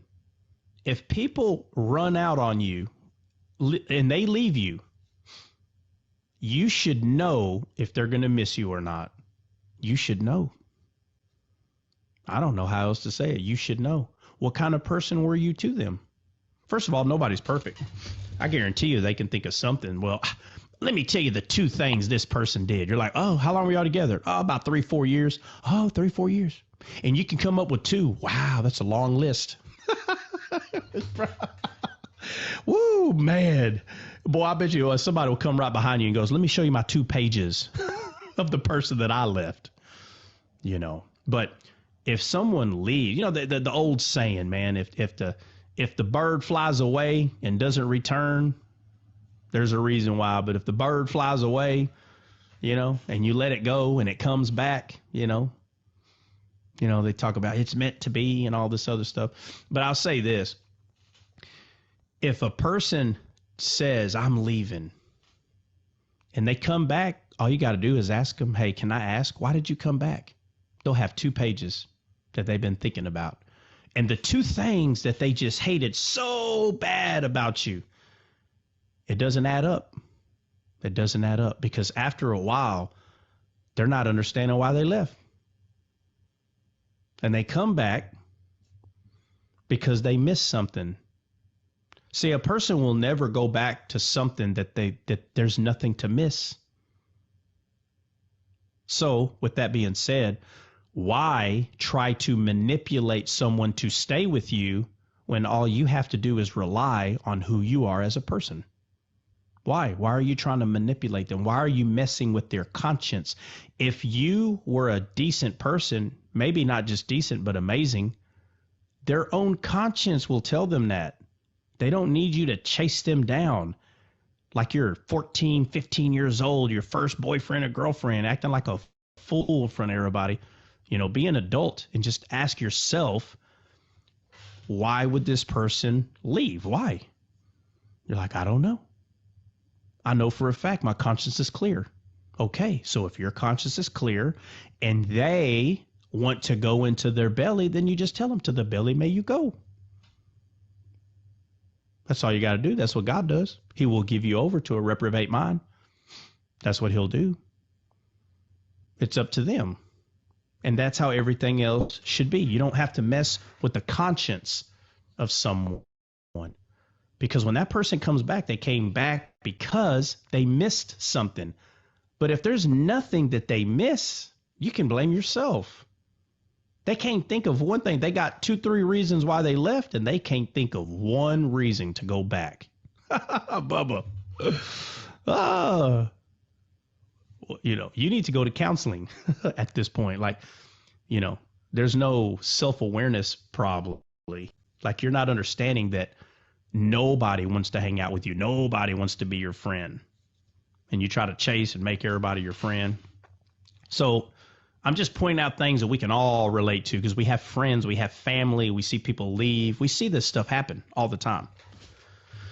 But if your conscience is clear, then good. But if the other person is like, well, I'm leaving, okay, well, and you ask them, is your conscience clear? Yep, sure is. Okay. And if they come back, then you say, hey, I thought you said your conscience was clear. Well, I thought it was too. Say, I know, but that's why I asked, because there's no way. It may have been for 5 minutes or 10 minutes or a day or two, but 90% of the time, if you're doing everything you're supposed to do, they're going to miss it. There's something to miss. So, and that's just 1 Timothy 1:5. It's still pointing out, make sure your conscience is clear. So that's one. We're just going over some of these. This is not about breaking down what Timothy was saying. It's going to a point that how the Bible is showing you that you're supposed to leave people's conscience alone. That's what you're supposed to do. Now, if they're coming up to you and asking you, hey, what do you think about this? Or, and they're giving you that opportunity to speak in their life, great. Speak in their life, but just don't mess with their conscience. What other one you got in mind, Dre? Anything in particular? Yeah, so there's a couple of them. Like there's one that says baptism is the answer of a good conscience. I don't know if that's in I don't know why that well that's somebody's talking. Go ahead. First Peter 3:22, I think. Yeah. Before you go there, does Philippians 2:14-15 go with what we were speaking before? Do what now? Is 2:14. Philippians 2:14. Somebody could read it, please, before we go to the baptism that Dre was saying. I don't have it with me. I know it has to do with being not doing things grudgingly. Yeah, I'll get it. And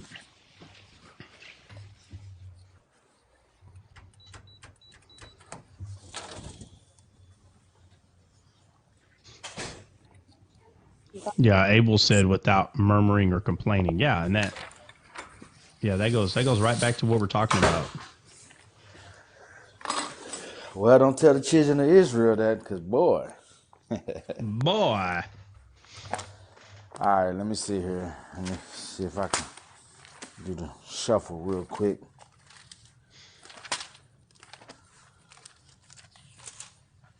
All right, 2:14. And it says, I'm going to start at 13. For it is God which worketh in you both to will and to do of his good pleasure. Do all things without murmurings and disputings, that ye may be blameless and harmless, the sons of God without rebuke, in the midst of a crooked and perverse nation, among whom Okay, it says do all things what? without murmurings and disputings. Right, without it. That it's telling you to do it without Wow, it. that's crazy. It's not telling you if you don't want to do it anyway. No, it's going to cause murmuring and disputing. Yeah, and then That's what it's going to do. it says the reason why you should do everything without murmuring and disputings, so you can be blameless and harmless, the sons of God without rebuke. So God, you don't have a reason for God to rebuke you, right? In the midst of a crooked and perverse nation. Yeah, so this is, again, harmonizing with anything else that's talking about having a clear conscience. Why in the world, if and I'm just using church, if the church is like, hey, we need somebody to bake 1,000 cookies, don't raise your hand because you know how to make cookies and say, I'll do all 1,000 by tomorrow. Don't do that, because even though you may not complain or maybe not say anything bad, how long are you going to be able to run on that kind of fuel? Mm-hmm. Who was it? Who was it that Paul brought back? Do y'all remember? John Mark. He sent John Mark back. Why? Why did he send him back? The crazy didn't want to do something. No, I'm talking about the one that gave himself so much that he became ill. Do y'all remember? Wasn't that? Read it. Read it. Where's Was it it at? it was Woniferous, wasn't it? Wasn't it Woniferous? No. Let's go find it. It wasn't him. Is it in Acts?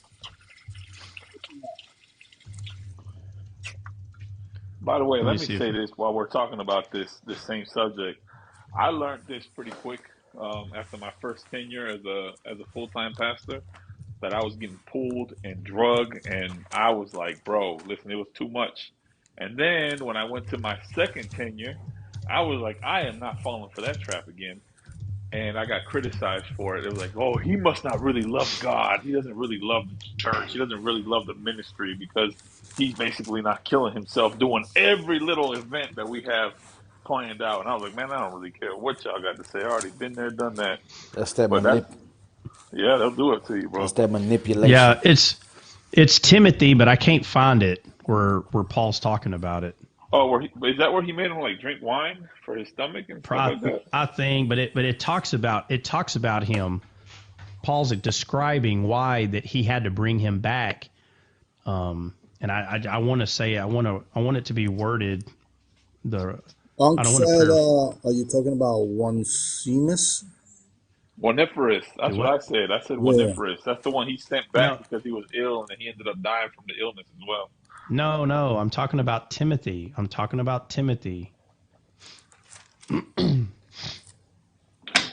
me see. Was Mark John, because he thought he wasn't prepared, but then at the end of his ministry, he said that he's ready to go out.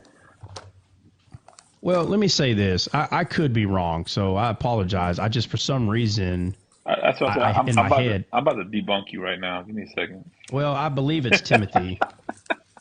But let me say what I'm saying. What he says about this person. Woniferous is in Timothy, bro. Woniferous story is in Timothy. Maybe that's why you're making that.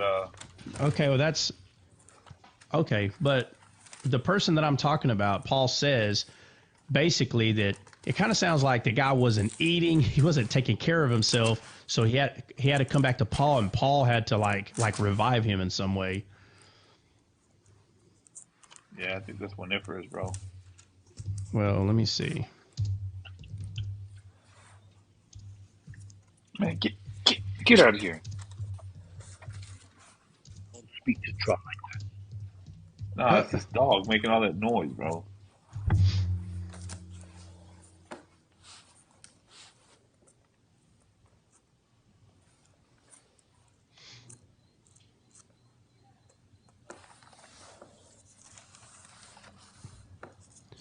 Oh my Lord, have mercy! I hate when I can't remember something. 2 Let me see. Timothy 1:16. 2 Timothy 1:16. I don't know. Read it. Let me go there. 2 Timothy 1:16. I figure this is what you're talking about, but it says, "And thou knowest that all that they that are in Asia be turned away from me, whom are Pharelgius and Herminius, whatever.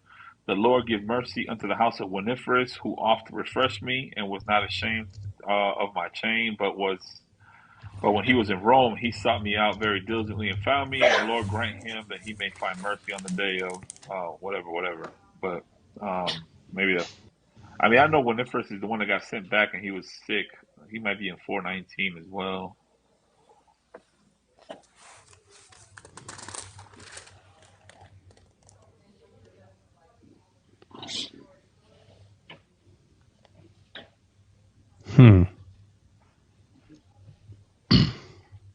Oh, here it is. Maybe this is what you're talking about.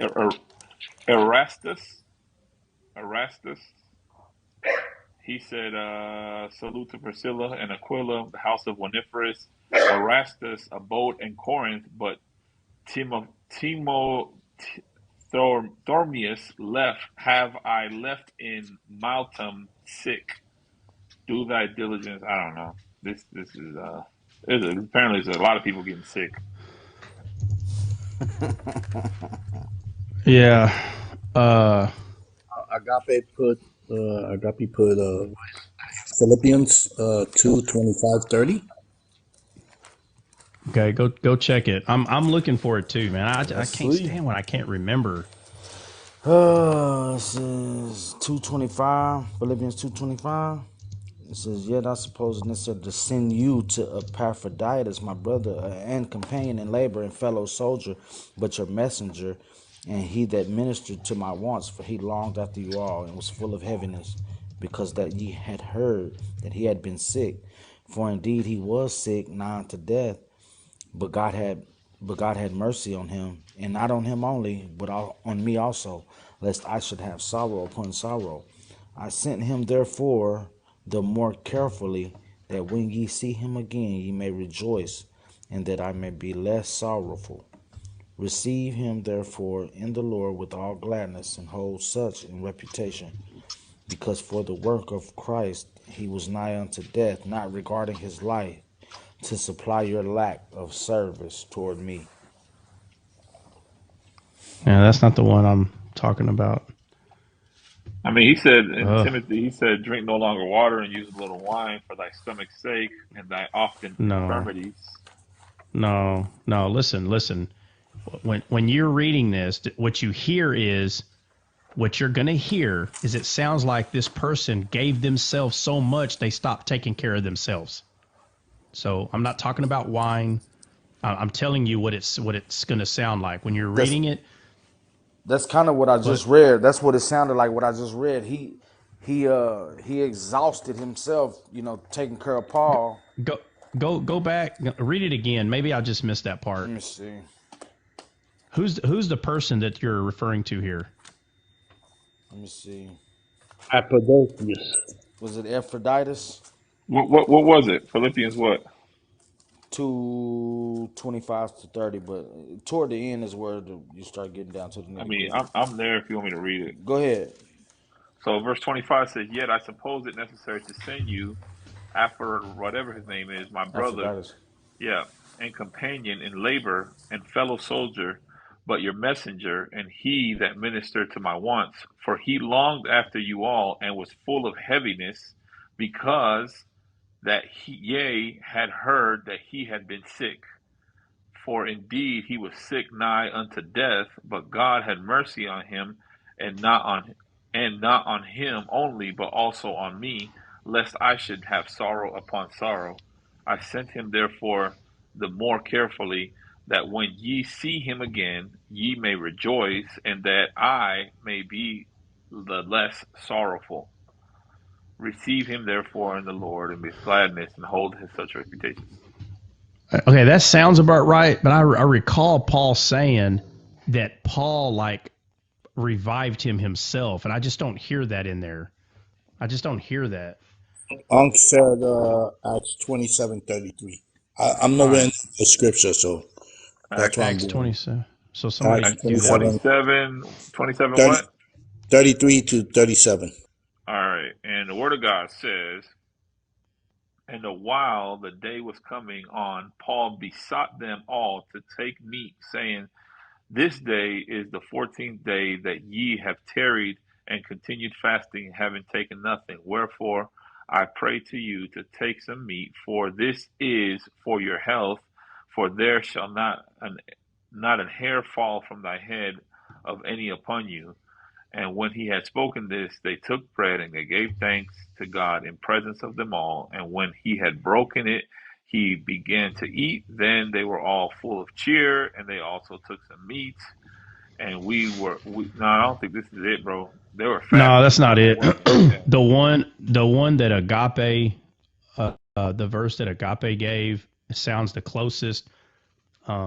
So I could be mixing two stories together, but I do remember Paul making it sound as though he's the one that's taking care of this person, because after they gave themselves to other people. So,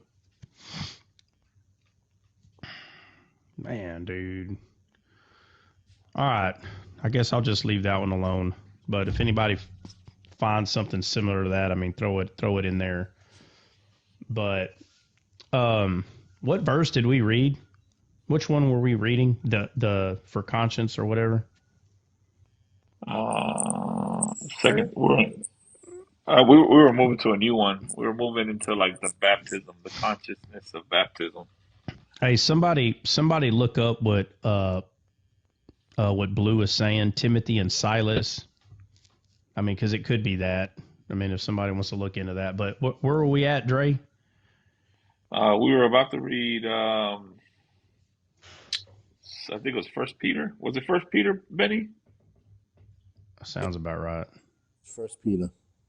First Peter, what? I can't remember. Is it 2, 3? I know it's towards the end of the chapter. I can go through all of them, but I just don't remember exactly. Maybe it's First Peter 2. I know he said 3. I know he said First Peter 3. First Peter 3. Yeah. Oh yeah, so I know where it's at then. First Peter 3, and it's at the end. Yeah, here it goes. So 21, it says, the like. Well, read. Hold on. Hey, hold on a second. Read the verse before and after, though. Always. Yeah, I'm trying to find a good starting point. Okay, Yeah. Noah, while the ark was being prepared, wherein few, that is, 8 souls were saved by water. The like figure whereunto even baptism doth also now save us, not the putting away of the filth of the flesh, but the answer of the good conscience towards God, by the resurrection of Jesus Christ. So it's talking about the consciousness. Right. So the conscience. Okay, what is he claiming is giving a good conscience? Baptism. Baptism. What kind of baptism? He's saying water baptism. I know that's probably not in black letters on white pages. He's saying saved by water. So people automatically think that this is baptism by water. Well, let's go further up. Let's start at 3:1 and let's read from there all the way to 22 or 23. Okay. Likewise, ye wives, be in subjection to your own husbands, that if any obey not the word, they also may without the word be won by the conversation of the wives, while they behold your chaste conversation coupled with fear, whose adorning, let it not be that outward adorning of plaiting the hair and of wearing of gold or of putting on apparel, but let it be the hidden man of the heart, in that which is not corruptible, even the all right. ornament. So let me say this. So he's talking about the word, which we know that is spiritual. Now he's talking about the heart, not outside of the body, not the stature. So far, everything that he's referring to is spiritual right now, correct? Yes. All right, so continue. Ornament of the meek and quiet spirit, which is in the sight of God of great price. For after this manner in the old time the holy women also who trusted in God adorned themselves, being in subjection to their own husbands, even as Sarah obeyed Abraham, calling him Lord, whose daughters ye are, as long as ye do well and are not afraid with any amazement. Likewise, ye husbands, dwell with them according to knowledge, giving honor. Okay, hold on. So he called the women daughters of Sarah. Mhm. Now, how can they be daughters of Sarah, bro? They'd be they'd be hundreds, if not 1,000-year-old people. Daughters of the promise. Well, that goes back to Okay, Galatians 4. I Yeah, know, but it's daughters of the talking promise. hold on, but it's talking spiritual daughters, right? Right. Okay, so keep reading.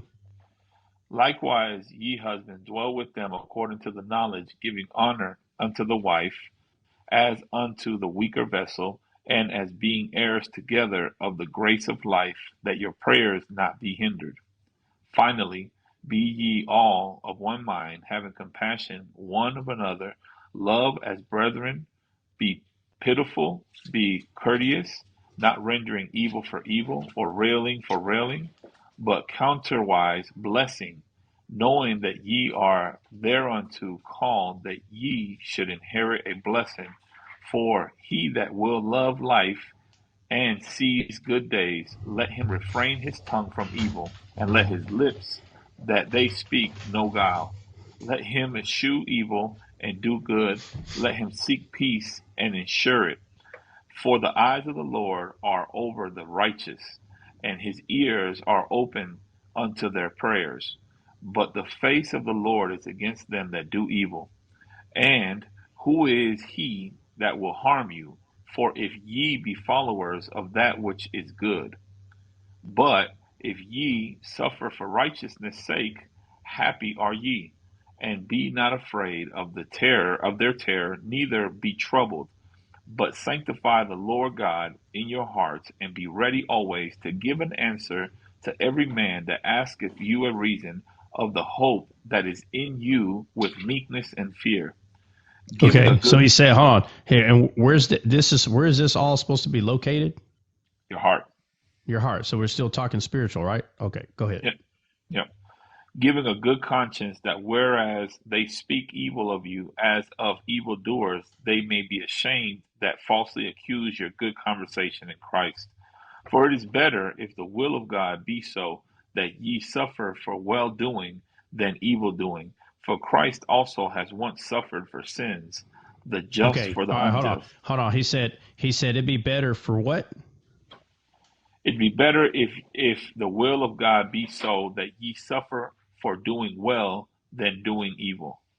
Okay, so if you steal and go to jail, this is a type of suffering, right? Yep. But you're not being persecuted because you stole something. Nope. You were stupid and you're getting punished. So what he's saying is it would be better for you to suffer under the name of the Lord than for you acting like a fool and bringing on self-induced problems. That's all he's saying. And before that, what does it say about the conscience? It says, having a good conscience, that whereas they speak evil of you as of evildoers, they may be ashamed that falsely accuse your good conversation in Christ. Okay, so descaled has good conversation. Descaled has good conversation. So why would I pay back utilizing hate when people are being very hateful to people, or the show, the descaled in its entirety? Why would I repay that with hate? Because my conscience is clear on what I'm doing here, and I believe everybody else's is clear. So they will be ashamed, whoever they are, that has pointed the finger and start calling people heretics and false prophets, and the shame's going to come in its own form. I don't have to see it, but it will come, because the Bible makes it clear where this is coming from. You know, if people's eyes are being opened and they testify of their eyes being open all on their own. So what are they doing? Claiming that people's eyes are being opened by Beelzebub? Is that what's happening? Mm-hmm. So now Satan is casting out Satan. That's what's occurring. So, and that's what this is talking about. Make sure your conscience is clear. As long as your conscience is clear, then there'll be other people that putting their own self to shame, and that's on them. But make sure your conscience is clear. So that's all we're talking about. And where are you at? What verse you on, Dre? Give me a second. I walked away. I am on verse 18. Okay, go ahead. Well, whenever you can, continue. Yeah, I'm ready. For Christ also has once suffered for sins, the just for the unjust, that he might bring us to God, being put to death in the flesh, but quickened by the Spirit, by which he also went and preached unto the spirits in prison, which sometime were disobedient, when once the long suffering of God awaited in the days of Noah, while the ark was a preparing, wherein few, that is, 8 souls, were saved by water. The like figure whereunto even baptism does also now save us, not by putting away the filth of the flesh, but the answer of a good conscience towards God by the resurrection of Jesus Christ. Okay. Not listen. It says not putting away what? The filth of the flesh. Yeah. What does it say about the flesh? So it says baptism. And what does it say about the flesh? Not putting away the filth of the flesh, but the answer of a good conscience. Okay. Hold on. Okay. So not physically cleaning your body. It's not physically cleaning your body, but what is it doing for your conscience? Giving you a good conscience. Yeah. How many verses are left? One more. All right, go ahead.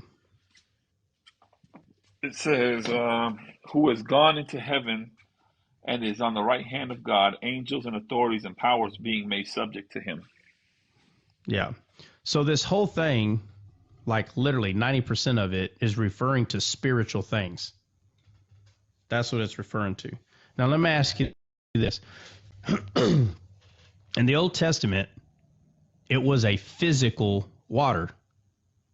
And the Bible makes it clear these are shadows of things to come.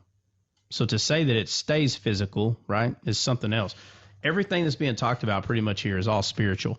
And the conscience that it's referring to is talking about your spiritual, carnal conscience, whatever you want to call it. It's talking about your conscience. If you don't remember in the book of Hebrews, it talks about that if the blood of animals and goats and all these things, if that would have worked, why do they still have a conscience of sin, the people? Why? They had to do this every year. Every year they had to bring these animals. And guess what happened? Within a very short period of time, these people still had a conscience of sin. And what the writer of Hebrews is saying, if the actual, no longer the shadow, but if the actual lamb was sacrificed, how is it you still have a conscience of sin? How? How is your conscience not clear and cleansed when now you know that the shadow, it has come into reality and now is in the past? How is your conscience? Why are you still asking if you're a sinner? In the Old Testament, again, they would question if they were still a sinner. You know why? Because it was blood of animals. And now the blood of the perfect sacrifice has been given for your sake. How could your conscience still be questioning whether you're saved or not? Right. So we'll talk about some more of this tomorrow. Hey, Dre, can you look up 2 Corinthians 11, 1 through 12? Blew through that out there, and You said 2 Corinthians. Hold on. 11. 2 Corinthians 11. It says, "Wherefore, because I have not." Hold on. Wherefore, So because it's I love you not, God knoweth. yeah, 2 Corinthians 11, it's 1 through 12. So somewhere in there, I think we're being told that when we were talking about the sick person that Paul helped, I saw that pop up. I don't know if that's it or not. I didn't really look into it. Oh man, that's a lot of information. Hold on. Yeah. I don't think that's in there. I don't see no Oh no. names or Okay. All anything. right. I'll try to find it. But so we'll talk about conscience again, and we're probably gonna. She said it goes to verse 33. Yeah, but give us the verse that's given the key point, Blue, if you could. Yeah, I wasn't sure. Okay, well it's all right. We'll double check it. But yeah, tomorrow we'll pick back up on conscience. We'll probably go back to Hebrews. Yeah, let's do that. Let's try to start at Hebrews, go over that a little bit, and then we'll get into Corinthians and obviously Romans. But it's already 10. Yesterday we were on for like another hour and a half. So Yeah. Anybody in the panel, if y'all got something to say, man, say it now or forever hold your peace. Nope. See y'all later. See you tomorrow. See you tomorrow. All Have right. a blessed night. A blessed day. All right. Trot, I walked in late. Yeah, I know, man. We'll see you in the morning. No big deal. God bless, guys. See y'all in the morning. God bless.